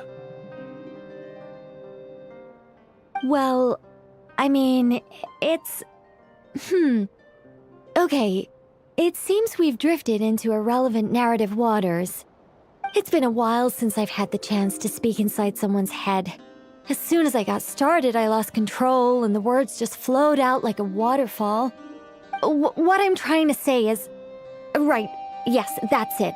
The relevant part is the ritual created by the Hyperboreans. The fact that they bypassed the false sky and saw the true moons implies that they successfully built a connection between Teyvat and the outside world. Which means, with enough Kuvaki and a sufficiently stable connection, it should be feasible to send one person over the border. Okay, so they built some kind of portal? Oh, yes. A portal. Yes. Is something wrong? You sound disappointed. I just didn't expect you to summarize it so well. It turns out I could have said all that in one word, if only I'd managed to think of it. No, please, it's fine. This is invaluable knowledge. I'll be sure to record and preserve everything in writing. Oh, really? Well, in that case, I suppose I could backtrack and add some more detail. I did gloss over a few things so far. Whoa, time out. Let's summarize what we've got first. The Hyperboreans were the last ones to use this method, right? So we somehow need to find whatever structure they built and make sure there's enough Kuvaki to power it up. Luckily, we have the moon marrow of both the eternal and iridescent moons, so we're all good for Kuvaki. Which means the key issue we need to focus on is finding the place. Am I right so far? Yes. Although I expect the structure is long gone by now. That said, what if we could take advantage of the phantoms to travel back to a time when it still existed? Well, travel back isn't quite accurate. It's more like we'd be creating a handshake between 2 points in space-time. We wouldn't even have to pick a time when it still existed. It could just be a time when it still appeared in phantom form via projection, or we could project our own phantoms, fold them together at... You look lost. Was that too hard to follow? Yeah, things got a little, technical there. Paimon's brain is reaching capacity. All right. Let me think about how to put this more simply. Okay, got it. Over the next few days, I'll search for phantoms that we can use. Once I find one that meets the criteria, I'll let you know and we'll regroup. By completing certain rituals, specific individuals will be able to enter the phantom and make it to the Hyperborean structure. If everything checks out and it looks feasible, we'll just need to wait for Moon Prayer Night, and we can send the moon goddess back home. I'm really skimping on the detail here. Is this making any sense at all? I think so. For now, we'll just wait to hear from you. Yes. Basically, yes. Great. Counting on you.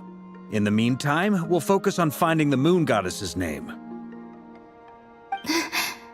My name?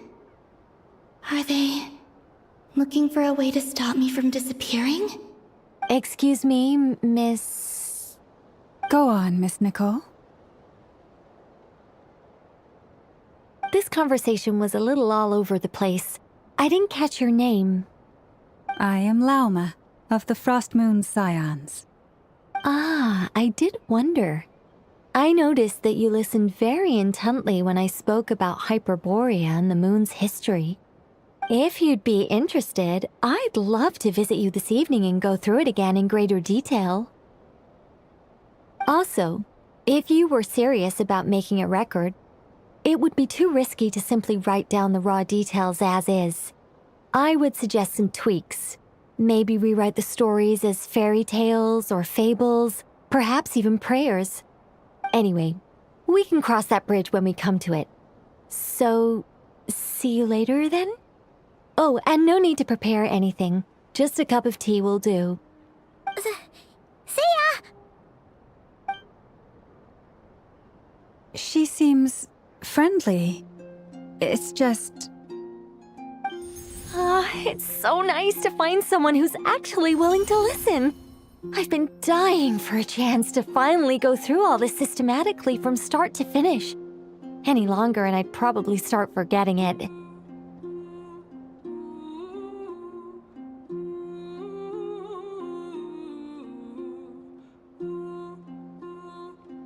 Now Paimon gets why Alice told us to mind our heads. Ha ha ha ha! What did I tell you? A lot of quirky people in Alice's orbit. Now then, the next order of business is, where do we start looking for the moon goddess's name?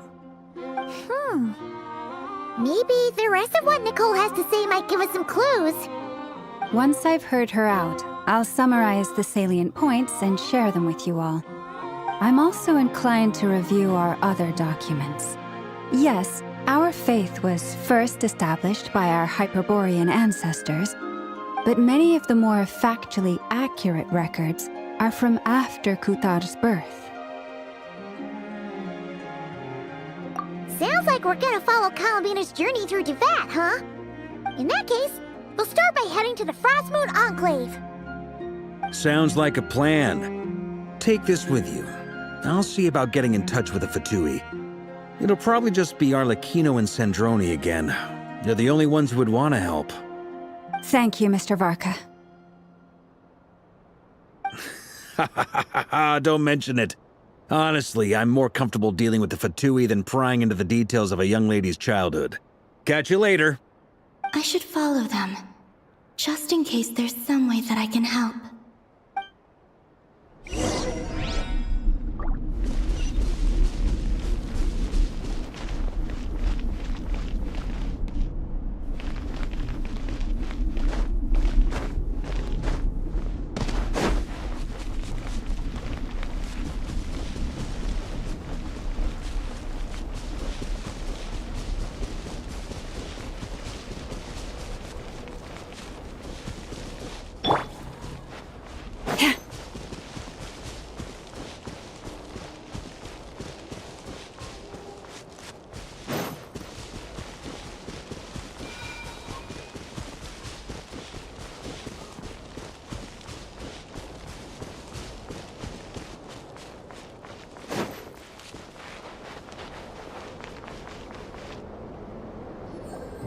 A while ago, I took the time to organize all documents in our possession that pertain to Kutar.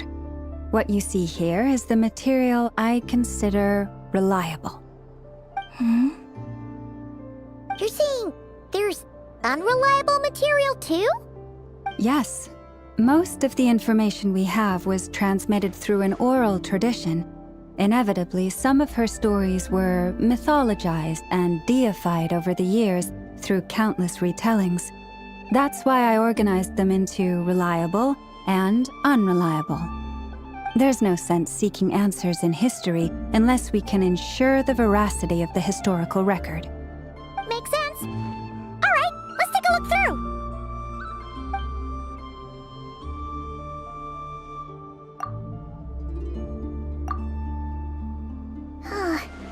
Almost all these records refer to Kutar instead of Columbina.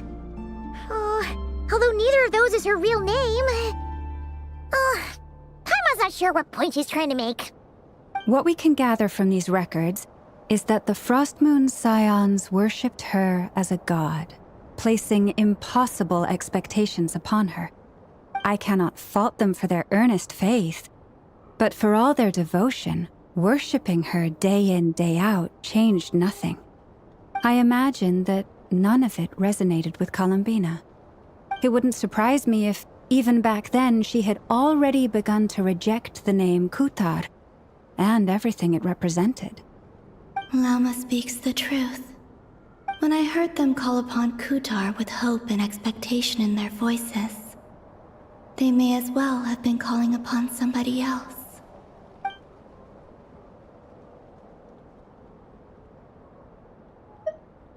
Well, that's a bit complicated.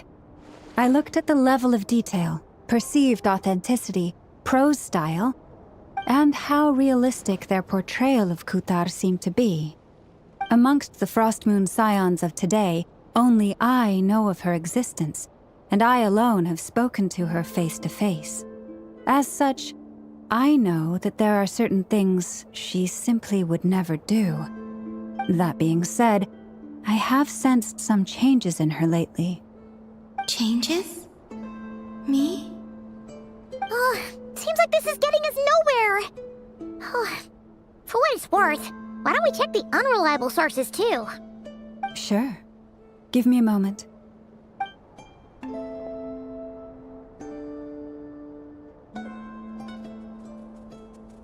Exerting but a fraction of her divine might, Kutar sheared a great mass from the snow-capped mountain and cast it into the sea, upon whose surface shone the mirror image of the moon. Thus was formed the island of Hisi. Yeah, right. That doesn't even begin to pass the sniff test. The 3 moons are naught but lies through and through. Only one moon has ever shone for us, and Kutar is her name. The vast majority of ancient texts are filled with fanciful tales like these. I trust you understand my criteria a little better now. Kutar did not speak, merely gazing into the distance in silence. And where her gaze landed, this was her prophecy. Clearly, whoever wrote this text never even met Kutar. Otherwise, they'd know that her eyes are always closed. What about you, Traveler?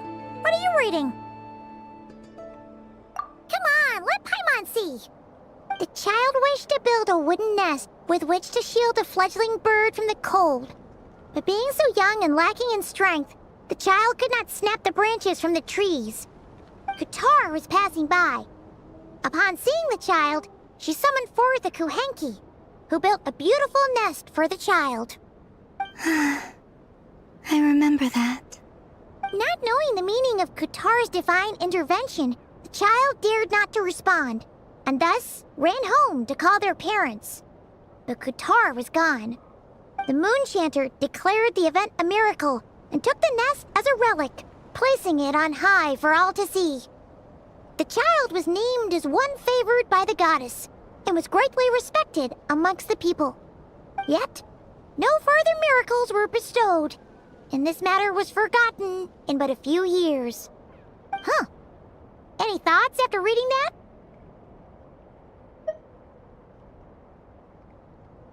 Yeah. Columbina probably just wanted to join the kid in making nests. Ah. I'd originally considered this a fabrication, because Kutar did not perform any similar actions in subsequent records. But now that I think about it, it does seem like something Columbina would do. It's just that... She didn't know how other people would interpret her actions. She was probably worried about making things difficult for people. And so, she gradually stopped joining in. Yes. Oh, that's so sad.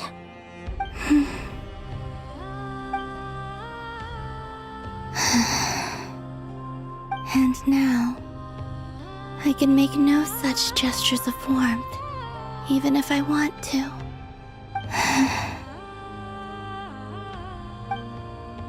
Still no name.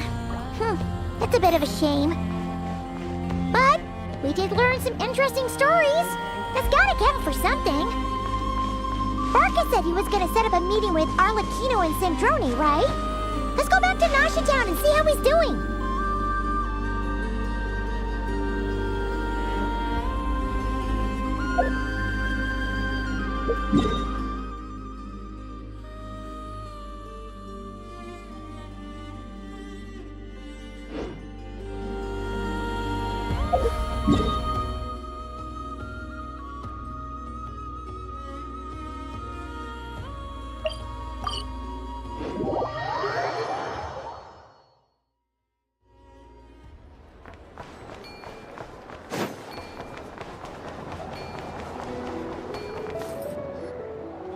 Let's see.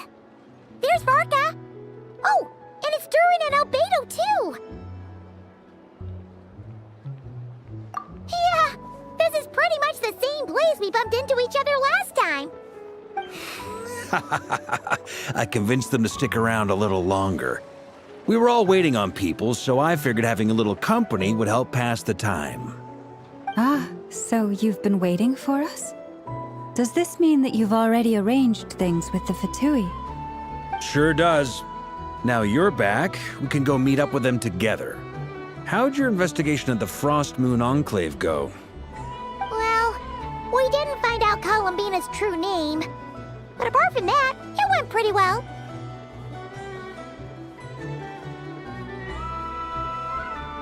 Aha, just as well that I didn't tag along then. I'm sure our moon goddess wouldn't want every man and his dog knowing all about her private life. Still, desperate times, desperate measures, I guess. Someone had to do it. So, Varka was waiting on us, but what about you two? Are you waiting for Alice? Oh, no. We already met with her. We discussed that experiment I mentioned to you last time. Oh, and she also handed me this communication device.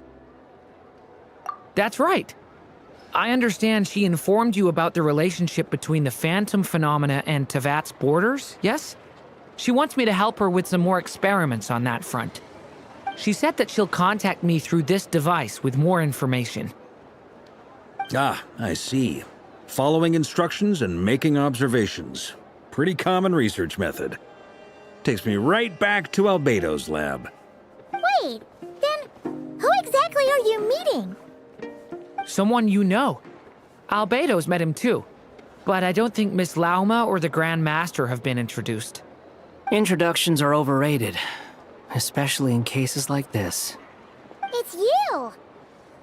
So, it's not like the Academia has prohibitions against going abroad. Also, I applied for leave. I've been writing to Hat Guy since obtaining a human form. I've already brought him up to speed on everything that's been going on in Nodcry. Hat Guy? Turns out, I actually have heard that name before. Oh? Then why did you react the same way I did? I only knew the name, not the fella. But since we're all here, let's do some introductions for what it's worth. I'm Varka, Grand Master of the Knights of Favonius. Lauma, Moon Chanter of the Frost Moon Scions. And I'm a Driosh from the Vahumana Darshan of the Sumero Academia. Hat Guy. Good to see you again, Mr. Guy. I believe we last saw each other on the boat ride here. Mind you, the only reason I came here is because there's someone I want to look into. Who's that? The Doctor, also known as Dottore, second of the Fatui Harbingers. From the tone of your voice, it sounds like there's bad blood between you. I was reviewing our archives and noticed that a lot of information about him was missing. Left a bad taste in my mouth. That's all there is to it. Dottore, or Zondique, as he was then known, once studied at the Academia, but he got kicked out before he could graduate.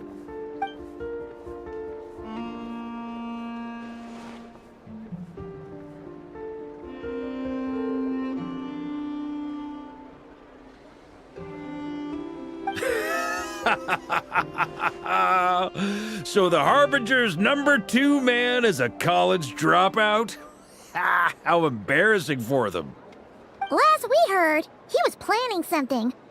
We actually heard that a few times before, even coming to Nocturne, but we haven't seen a trace of him since we got here. He only appears when something interests him. For all we know, he might have left already. But the fact he did something here at all is worth noting. It'll fill a couple extra lines in his file. Why does it sound less like a file you're writing and more like a criminal record? Anyway, we were just about to meet 2 of the other Harbingers. Want to come along? You might learn a thing or two about him there. Sure. Even though they're Harbingers, well, they're old acquaintances of ours, so, you know, when you talk to them, try to be... I got it.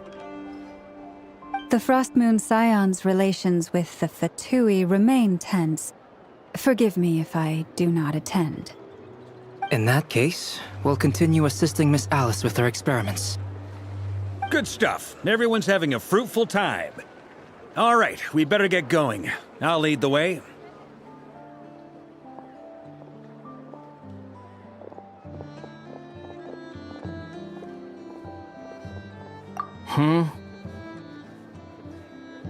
Well, yeah, that's obviously part of it. But I'm not the only one who has a score to settle with him. Neither you, nor Lesser Lord Kusanali, nor I want to see him meddling with things again.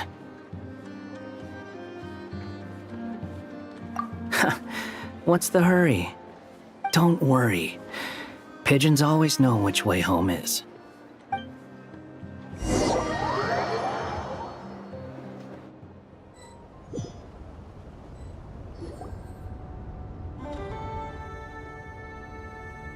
You made it.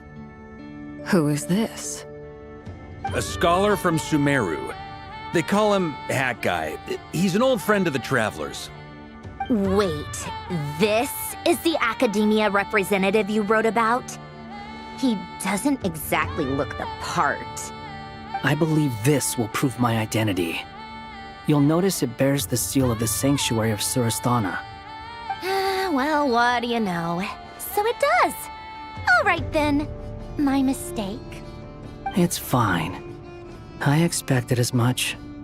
What? So as I mentioned in my letter, the Academia's got its eyes on Dottore. But this matter remains top secret. Apart from those assisting in the investigation, the fewer people who know, the better. If anyone asks, I'm here in Nocturne to pursue my personal academic interests. Gotta say, Varka, you did pretty well to keep all this under wraps for so long. Sounds like you got in touch with the Academia about this way back. You flatter me. Where do I even start? Remember that time we fought Rerir at Star Sand Shoal? He sure let me have it then, didn't he? I'll bet Dottore had that all sketched out, with me as his convenient little pawn. He could not care less about us if he tried, but hey! The feeling's mutual. Does Dottore really strike you as the sort who values his relationships with his colleagues? Fair point. Definitely not.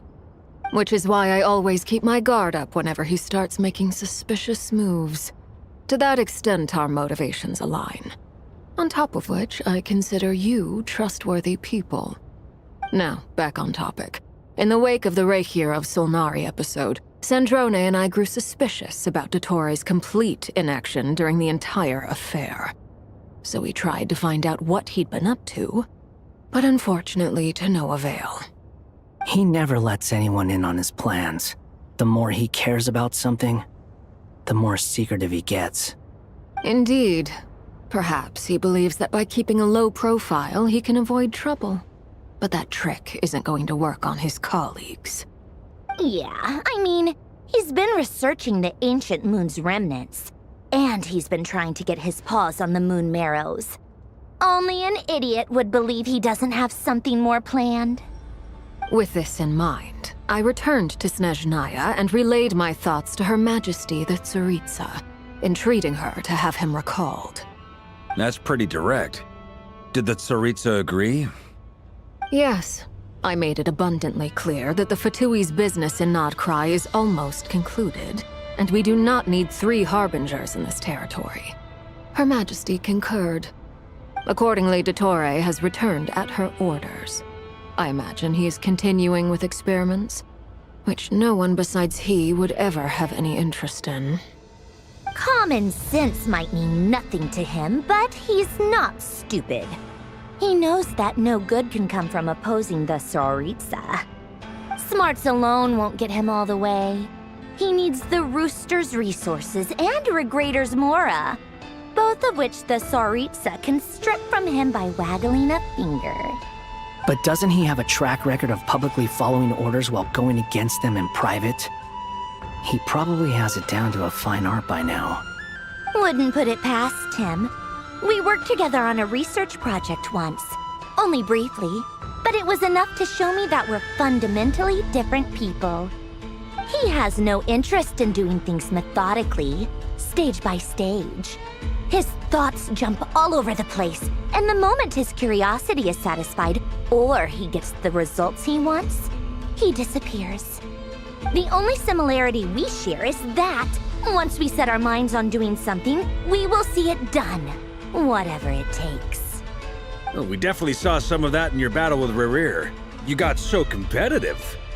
Ugh, do not remind me. Then I believe we all concur. Dottore will not simply give up.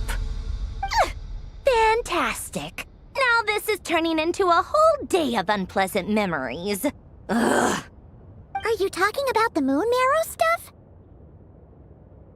He also strikes me as the kind of person to disregard experimental regulations, ruin all the equipment, and go way over budget.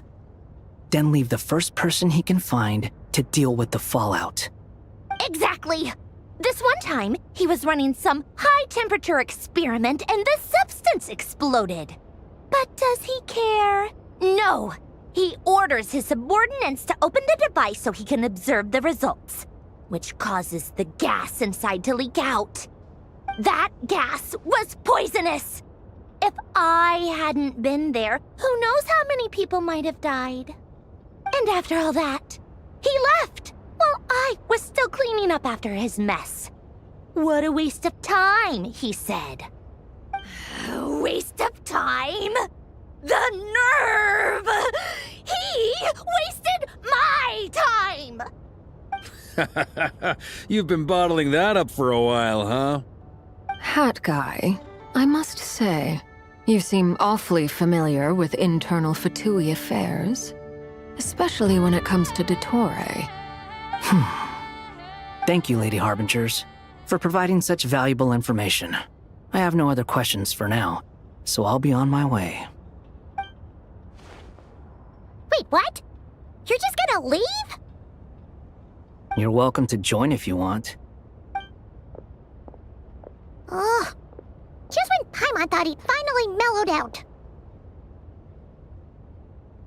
He makes quite the impression. I'll say.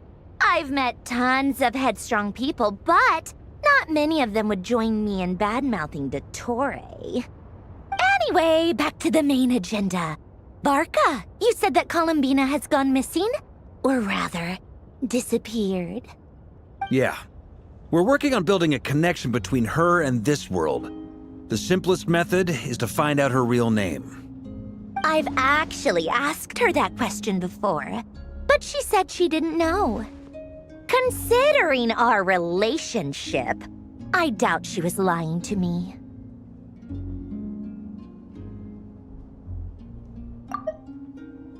As far as I recall, she was never dispatched by Her Majesty to claim a gnosis or anything like that. The Tsaritsa's plans had long contained a place specifically for her. I always thought that was weird. What could she do that the rest of us couldn't? Knowing what we do now, it's probably something related to Kavaki, right? More than likely. When she first arrived, Columbina would often go to Her Majesty and ask when she could start the task assigned to her. But Her Majesty always gave the same reply. The time has not yet come. So she spent her days in Snezhnaya doing basically nothing. The Tsaritsa has summoned a beautiful blind maiden to be a harbinger, giving her the third seat by virtue only of her enchanting voice. It was a dumb and stupid rumor, but the reality of the situation made it hard to refute. And what happened after that? I imagine she stopped caring. She no longer seemed to care why she had been recruited, and Her Majesty never gave her any missions, so she just continued to sing in the flower garden. For my part, I was busy. So busy, in fact, that watching someone be that idol had me fuming. But still, I got the sense that she had long been used to a life of other people claiming she was needed when she wasn't. I just felt that having a place to stay would cost me something eventually. And so I waited quietly for the day that I would have to pay the price. And on the other end of that spectrum, you had me. Someone once told me that I had the lousiest work and the toughest luck. That's a good way of putting it. I forget who said it, but those words have always stuck with me. But you've done your job exceptionally well all this time. Because at heart, you are a conscientious person. What is it? Something come to mind?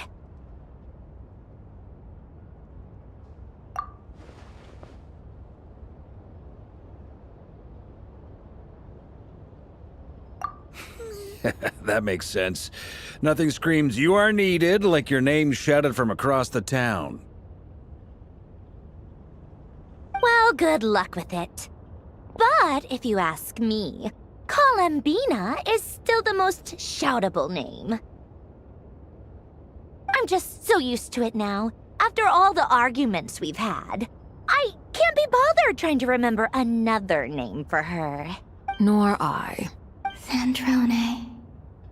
Harlequino.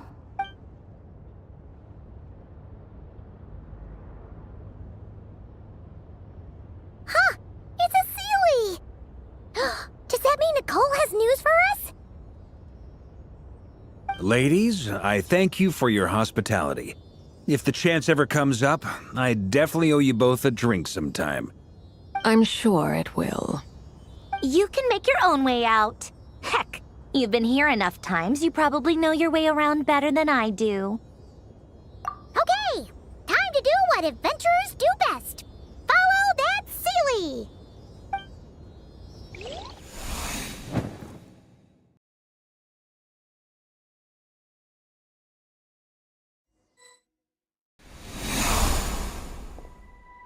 Here you are.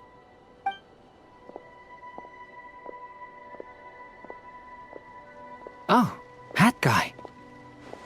How come you're back so soon?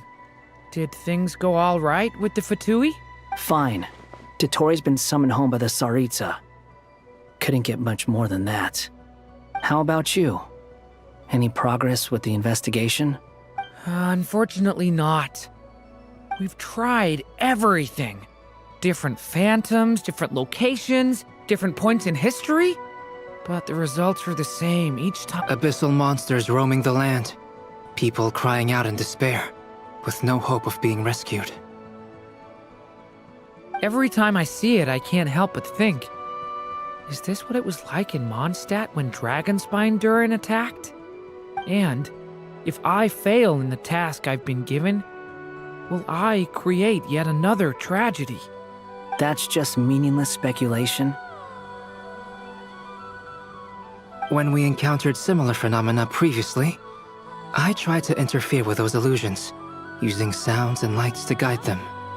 However, we could not change their fates. At most, we were able to extend their existences. The events of the past are like fate that has been written into Irminsul. There isn't a living thing in Tevat that can escape its past. But Miss Alice instructed us to try to find ways to change the outcome that these phantoms face. It's an impossible task. Can't you just refuse? Since she asked us to do this, I feel like it can't truly be impossible. Or if it is, well, mages can make the impossible possible. I could not have been born as Durin otherwise. But you also said that your past 39 attempts were fruitless. That's true. But you're still going. Yes. After this many futile attempts, surely you realize that you're not doing this because you still believe what some mage told you. It's because you want her hypothesis to come true. It's something you wish for deep inside. So, think for yourself about what you want to do. As long as you don't believe it's futile, it isn't. Yeah. Previous experience indicates that we cannot touch the phantoms, which limits the effectiveness of our interventions. If we want to clear this hurdle, we need to break this rule somehow. Same thought here. Following the same rules means repeating the same failures. Reducing ourselves to mere playthings of fate. So you mean we need to figure out a way to make contact with them despite knowing that we can't? Yes, and I suspect that's something only you are capable of. Everything in Tevat is logged in Irminsul, but the withering that once occurred in Sumeru was a sign that the Great World Tree was being corrupted. This corruption allowed things that should not have existed in Tevat to appear. This is tantamount to rewriting reality to an extent. You're saying abyssal power might be able to affect those phantoms? No one's ever tried it before. If you're gonna try it, it'll take courage. And you have to be confident that you can control it. Is anyone there? Has anyone seen my daughter? She's missing. I have to find her. I hear someone inside. Spargana? Are you in there? Ah! If I can use my abyssal powers to warn him that there is danger here, maybe it'll change his decision.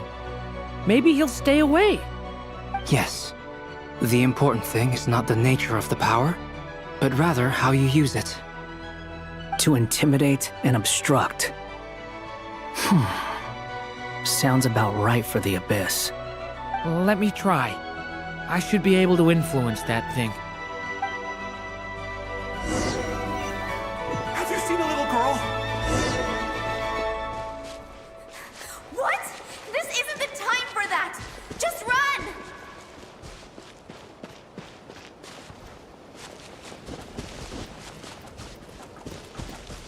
I hear someone inside. Spargana? Are you in there? Monsters coming from?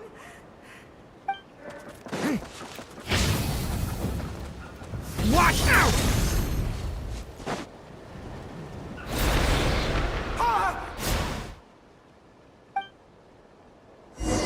Have you seen a little girl? What? This isn't the time for that! Just run!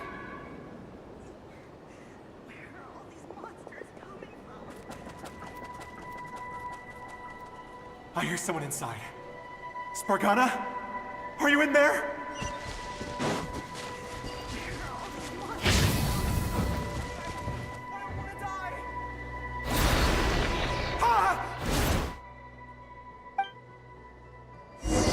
Have you seen a little girl? What? This isn't the time for that! Just run!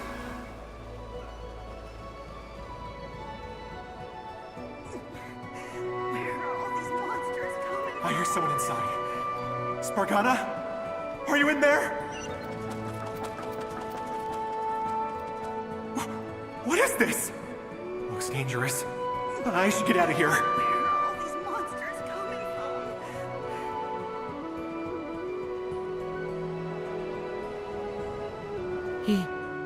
He really left. Ha! We did it! Don't celebrate too soon. Follow him. See what he does next.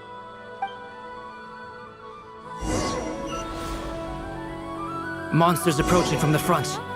You need to stop them and create an opportunity for him to hide.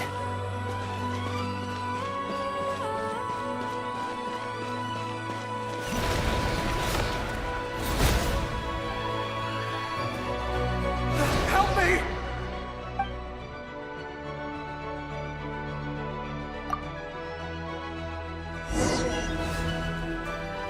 Monsters approaching from the front.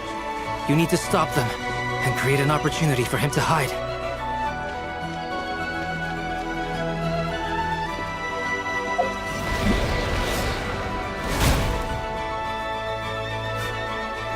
Help me!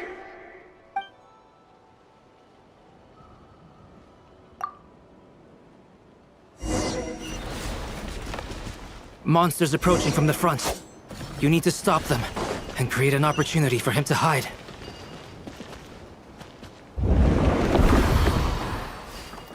No! There's monsters ahead!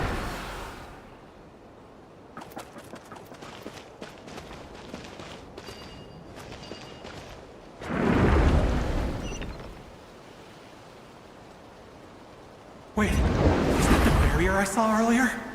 Why is it appearing now? It's as if someone's controlling it.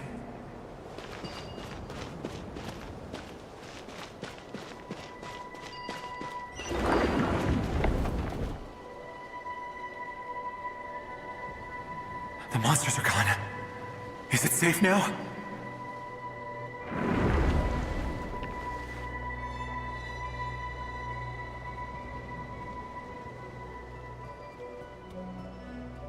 The barrier's gone too. How odd. Anyway, I guess I'll keep going. Quickly, let's keep up.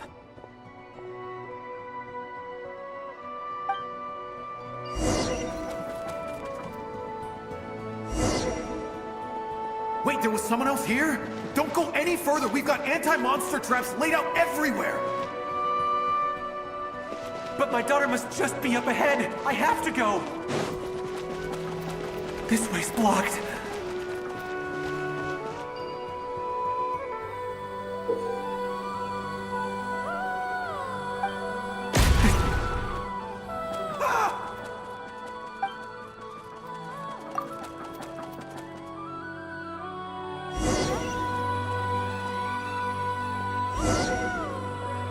Wait, there was someone else here? Don't go any further. We've got anti-monster traps laid out everywhere. But my daughter must just be up ahead. I have to go. This way's blocked.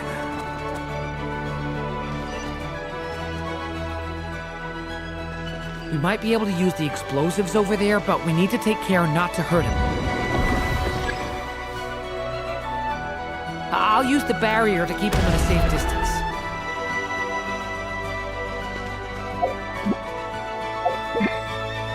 This barrier seems to be helping me somehow.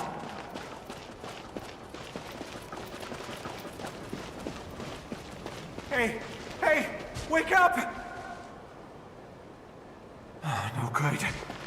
Gotta keep moving ahead.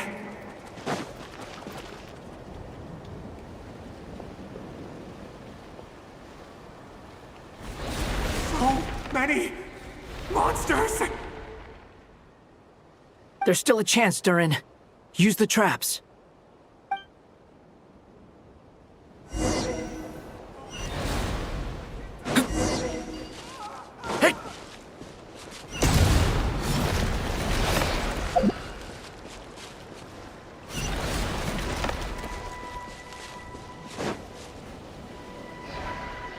Help!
This is a new development. I've never seen this happen before. We might just be able to save this person.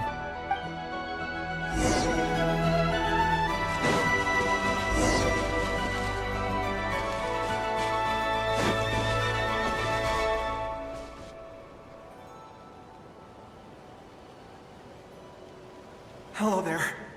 Have you seen my daughter? Spargana's her name. She's carrying a large backpack. Get out while you still can, you fool. You won't find any survivors here. But I can't just leave her here. She must be... Sorry. Wish I could help, but I haven't seen her. You'll just have to keep looking. Okay, thank you. If I do find her, I'll get her to shelter and come back for you. Don't bother. I've got nowhere left to go. What's that noise? Monster! No, if he goes inside, he'll be walking into a trap. Let's try this once more. This time, we have to...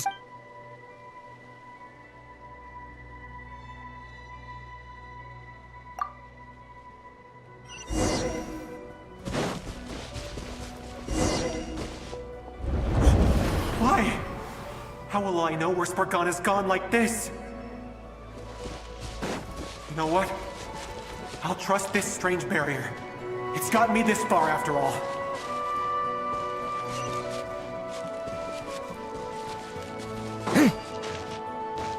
What? What's this? Hey! Let us out! Spargana, are you there?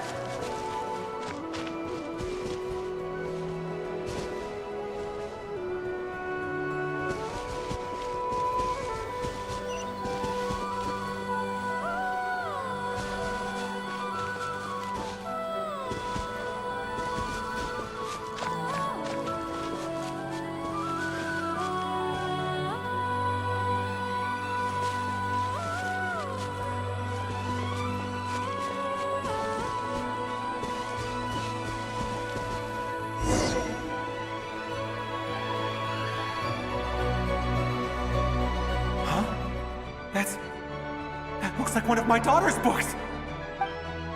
Oh, thank you. Thank you! Yes, it's one of hers for sure. That's her name on it right there. She left her backpack here. Durin, just like last time. Use the explosives.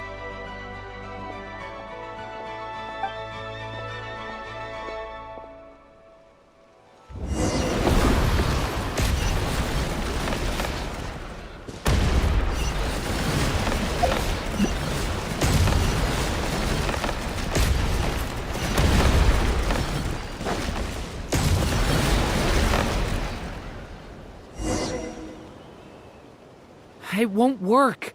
There's not enough left. If he makes it in, he'll die. But then, this clue could be the key to him finding his daughter. It might not be the only one. Better he misses that clue than loses his life. I guess so.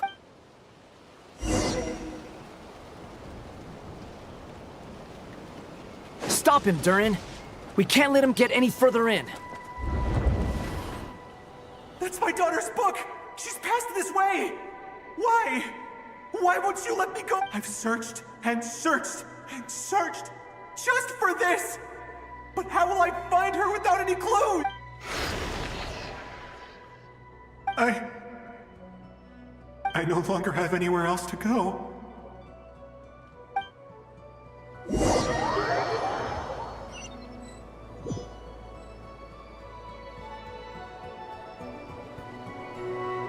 I'm sorry. He refuses to go anywhere else. Whether he opens this door or not, all that awaits him now is death. We couldn't change his fate. Albedo? Hat Guy? Let's try one more time. I don't know how we're gonna do this, but I don't want to give up either.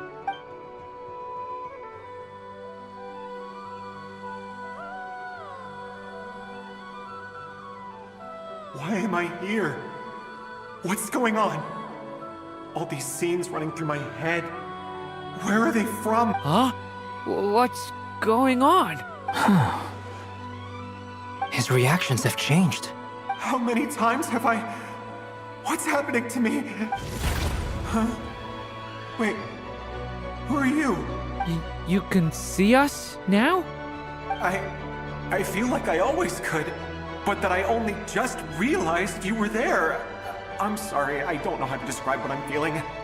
But you were the ones guiding me using that marked barrier, right?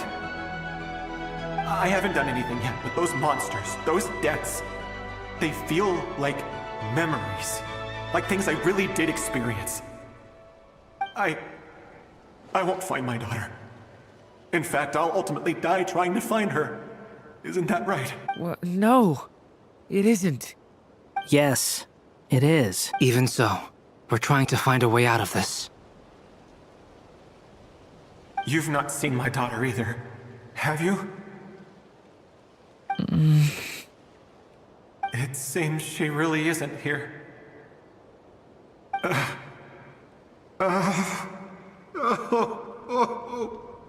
I'm sorry we couldn't help you.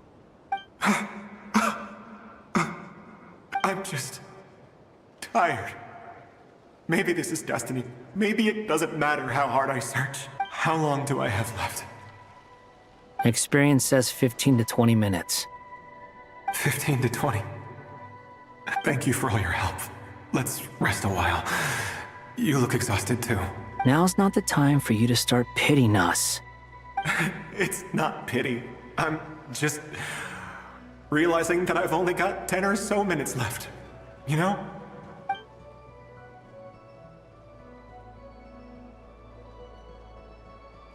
You say you're from Mondstadt, yes? A place with windmills, where people enjoy limitless freedom?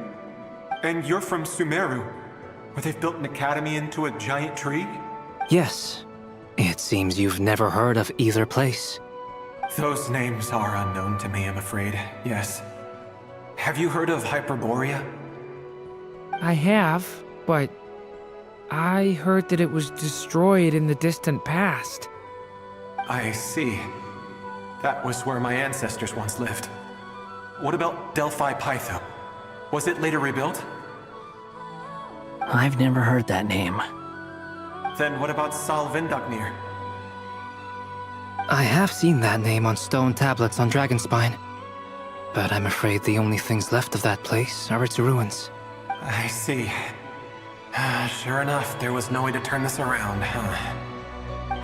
I'm sorry. I was the one who asked to chat, but it seems like we're too many ages apart. There's barely any common ground to start from. It's all right. We did hear something new, at least. From how you speak of your lives, things must be going all right for you, I guess. They are. Mondstadt is a place of freedom and happiness.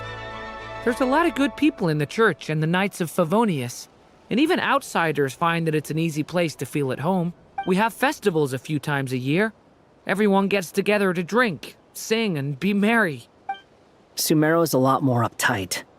Not really the kind of place where you can relax. It's a nation fraught with problems wherever you look. But if all you want in life is to seek knowledge, I guess it's pretty much paradise. That's wonderful. In other words, after this all-devouring black tide passed, humanity did not merely avoid extinction, but rose to build prosperous civilizations anew. I mean, I can see you all right now. That must mean the future isn't a total mess, right? That's true. Well, time's almost up. Let's part ways, I think.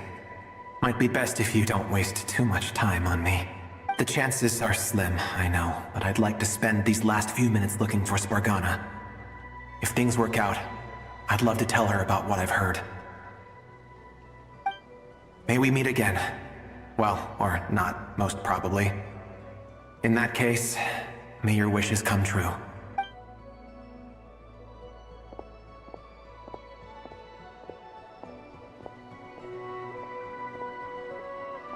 He's gone. In a few minutes, he will meet the end that was his to begin with. The ending of this tale did not change. But I believe that we've just made the most progress we have yet. May your wishes come true.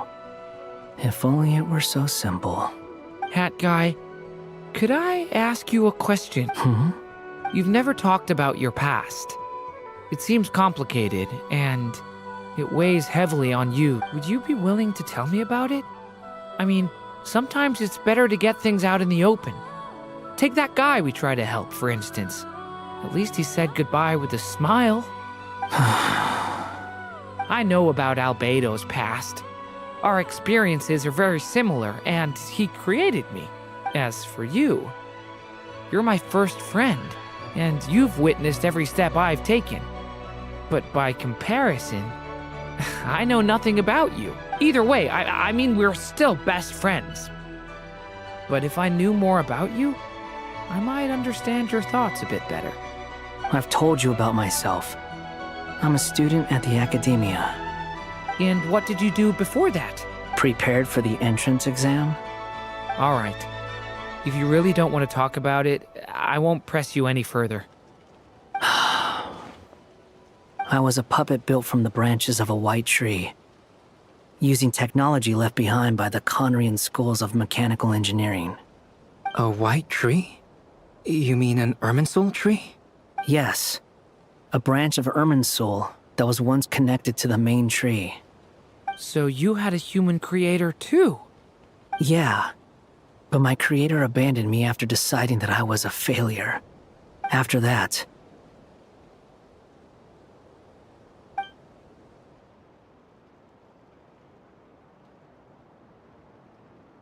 Durin. Resisting the influence of the Abyss, suppressing the urge to destroy, trying to do the right thing. None of these things are easy, but no matter how hard they are, trying to rewrite past wrongs is far harder.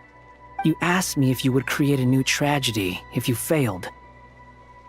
I told you there was no point speculating about that, but the real answer is, yes, you absolutely will. Hat guy. But at least you've got people here to help steer you away from the wrong path. So, just keep aiming towards the light. I will. I promise. All right, break time's over. Hello? Durin speaking. Hello, friends, it's me. What have you been up to, I'm detecting some unmistakable fluctuations here at the border. The amplitude isn't particularly high, but they're completely different signals from the ones before, and the scale is comparable to those I've detected previously. Alice, we were unable to save that person. However, he appears to have retained a portion of the memories gained through that cycle, and was able to hold a conversation with us. I see. Well, that is rather odd indeed. It definitely merits further attention. Could I trouble you to keep trying the same approach? I need to gather some more data. Counting on you. I should probably have Nicole come and check this out as well.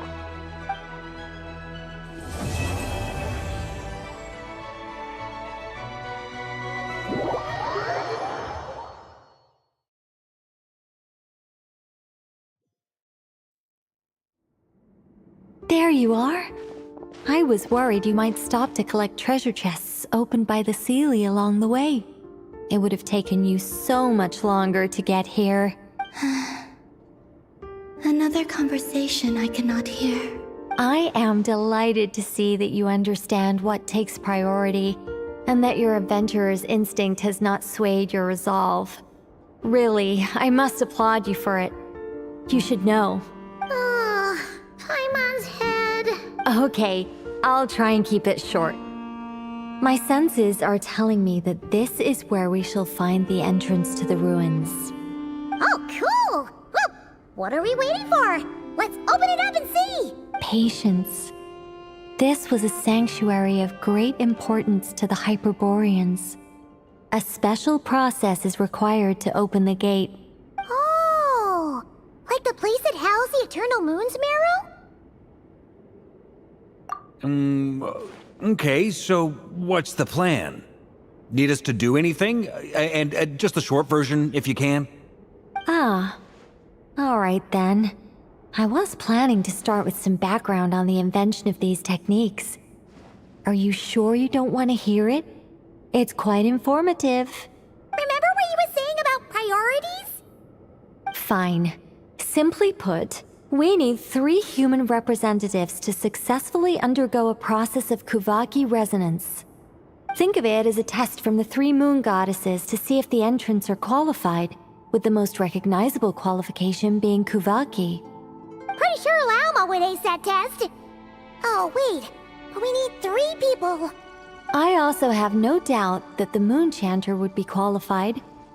But we would need 2 other people with the same constitution. Therefore, the most feasible method is not so much to follow the rules, but to figure out how the test functions and find a workaround. I've done some research, and it turns out the mechanism is rather crude.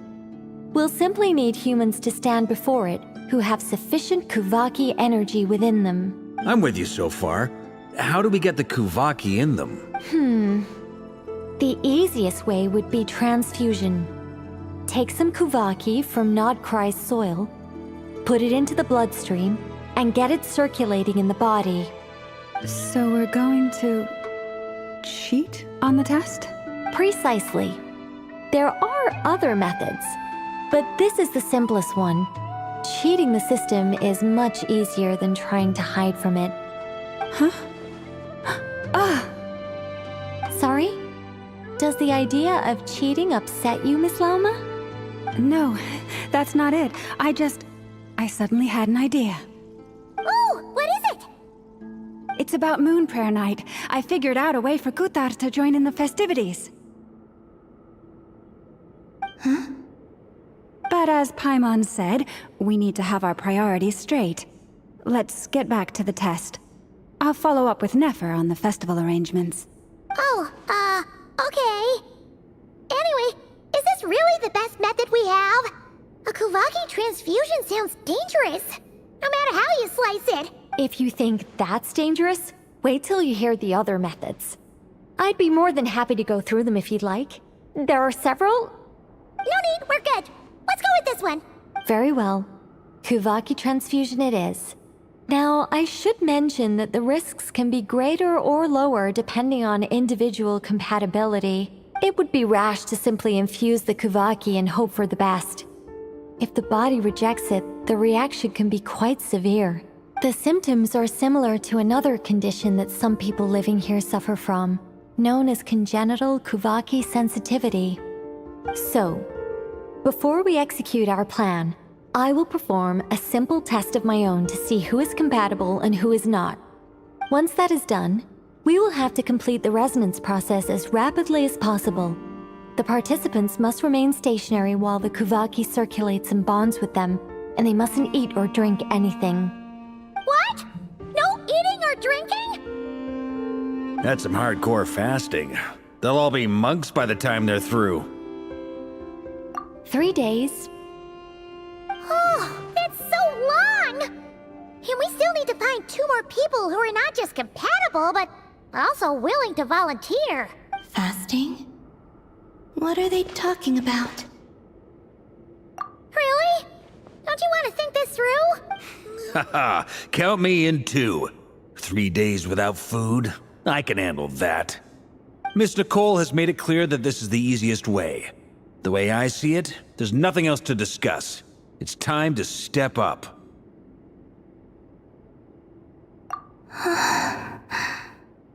Yeah, you're right. In that case, Paimon volunteers to be captain of logistics. She'll keep the fires lit and grab some spare clothes to keep you comfortable. Then we'll start with you first, Traveler. Please step forward.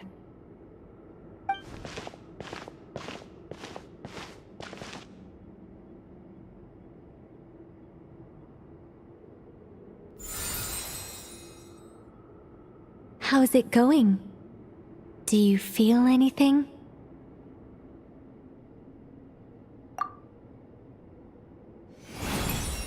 How about now?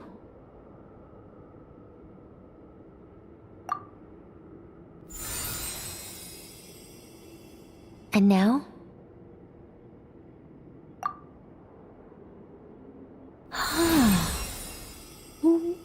What about now? You guys, it's not a competition, you know. All right, I'm officially impressed. Even as a descender, you can withstand far more than I imagined. It's like I summoned a giant stone titan to arm wrestle you, and your arm hasn't even moved an inch. In my last attempt, I infused 5 times the amount of Kuvaki required. Yes, safe to say, compatibility won't be an issue for you. You're eligible to join. You're next, Mr. Varka. Sure, here goes nothing. All right, I'll start where we left off. 5 times the required Kuvaki dose. Whoa, whoa, whoa, hey, wait a minute. How's it going? No, not great. I kind of want to puke. Feels like I've been drinking too much. A few bottles of wine, then a big stein of Dark Horse, with some hard liquor from Liyue mixed in. You think this is funny? I just lost to a young lady in an arm wrestling contest. I'm never gonna live that down. My apologies. I'll lower the concentration and try again.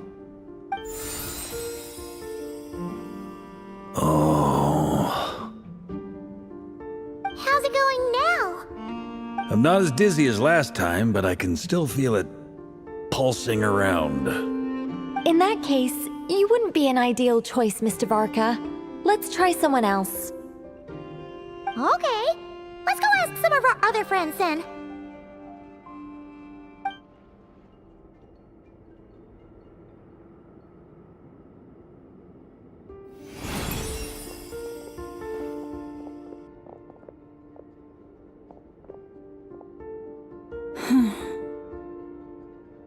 No surprises here, Miss Moonchanter. You're perfectly compatible. You may join.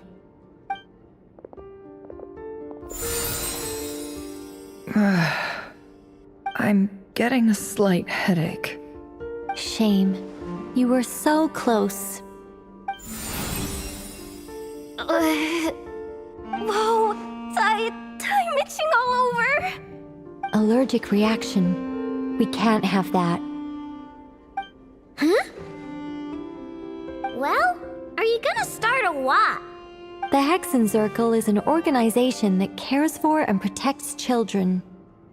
We will not have them do dangerous things. Not even tests.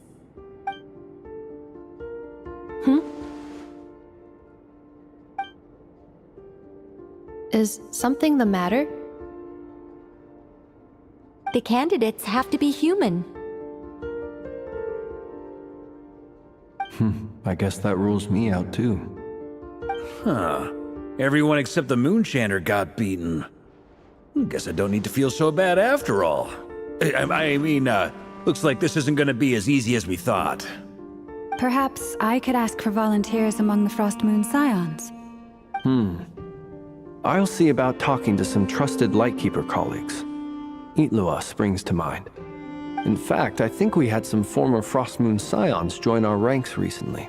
Can you give me the scientific explanation for how the test works? I can probably make some kind of test bot. Then we can just zip through Nashitown, going up to people and pressing a button to check their status. Wouldn't that be way easier? No. Wow! No elaboration for once. How about I contact the Knights of Favonia's garrison in the Wave Chaser plane? Shame that Lohan's already left. And that guy's even tougher than I am. Strange. The Moon Goddess is clearly revered by many people. So why is she on the brink of disappearing? She mentioned that the world has rejected her from the very beginning.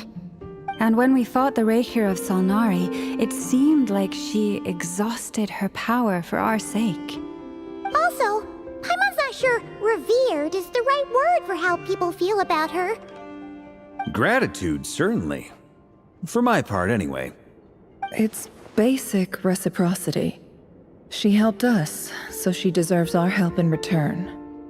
Yeah, even though she looked like she didn't care, she still saved a ton of people, including me. A review of the relevant data leads me to conclude that Miss Columbina is a good person. Yep, you bet! They really think so?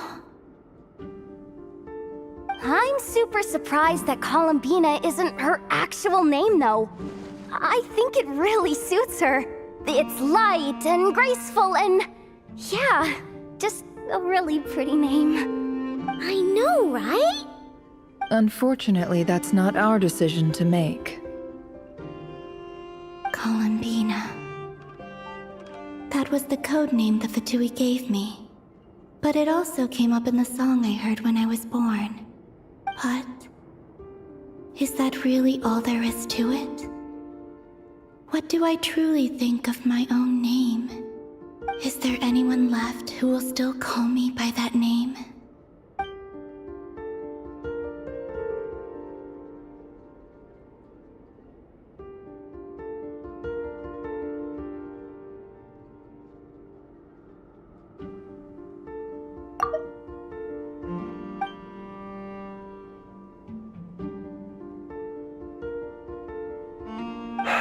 Moonprayer Night is getting closer by the day. We're running out of time. We need to look for other candidates. Then allow me to try. Huh? What are you doing here? You contacted your friends via the Adventurers Guild. Sandrone has been keeping an eye out for something like that, so she informed me. Since I have the ability to accommodate a moon marrow, I should prove to be a suitable candidate. Arlecchino. When can we begin? I see. We can begin right away.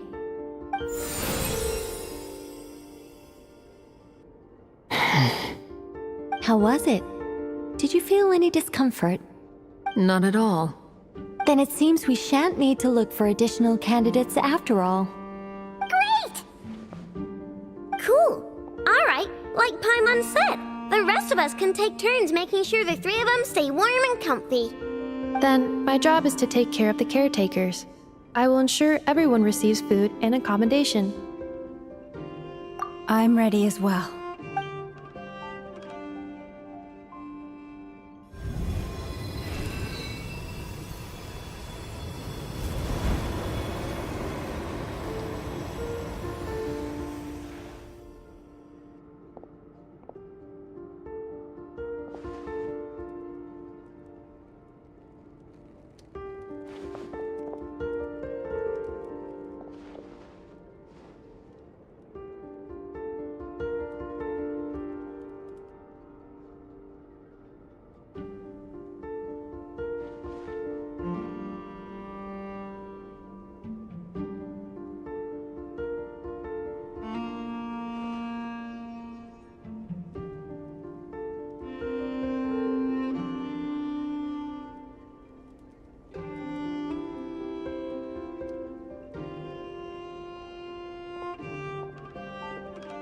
The work is done. The sacred scroll shut.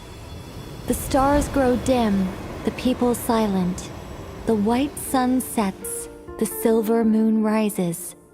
O path to the temple, appear now before us.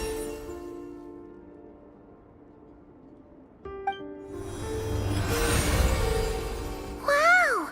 It really opened! So that's what all this is about. They've been trying to open this gate. Come, let us enter. It might be best to eat something first. Take care to chew properly and swallow slowly. It will give your body time to readjust to the digestion process. They will head in soon. They will need to enter this gate.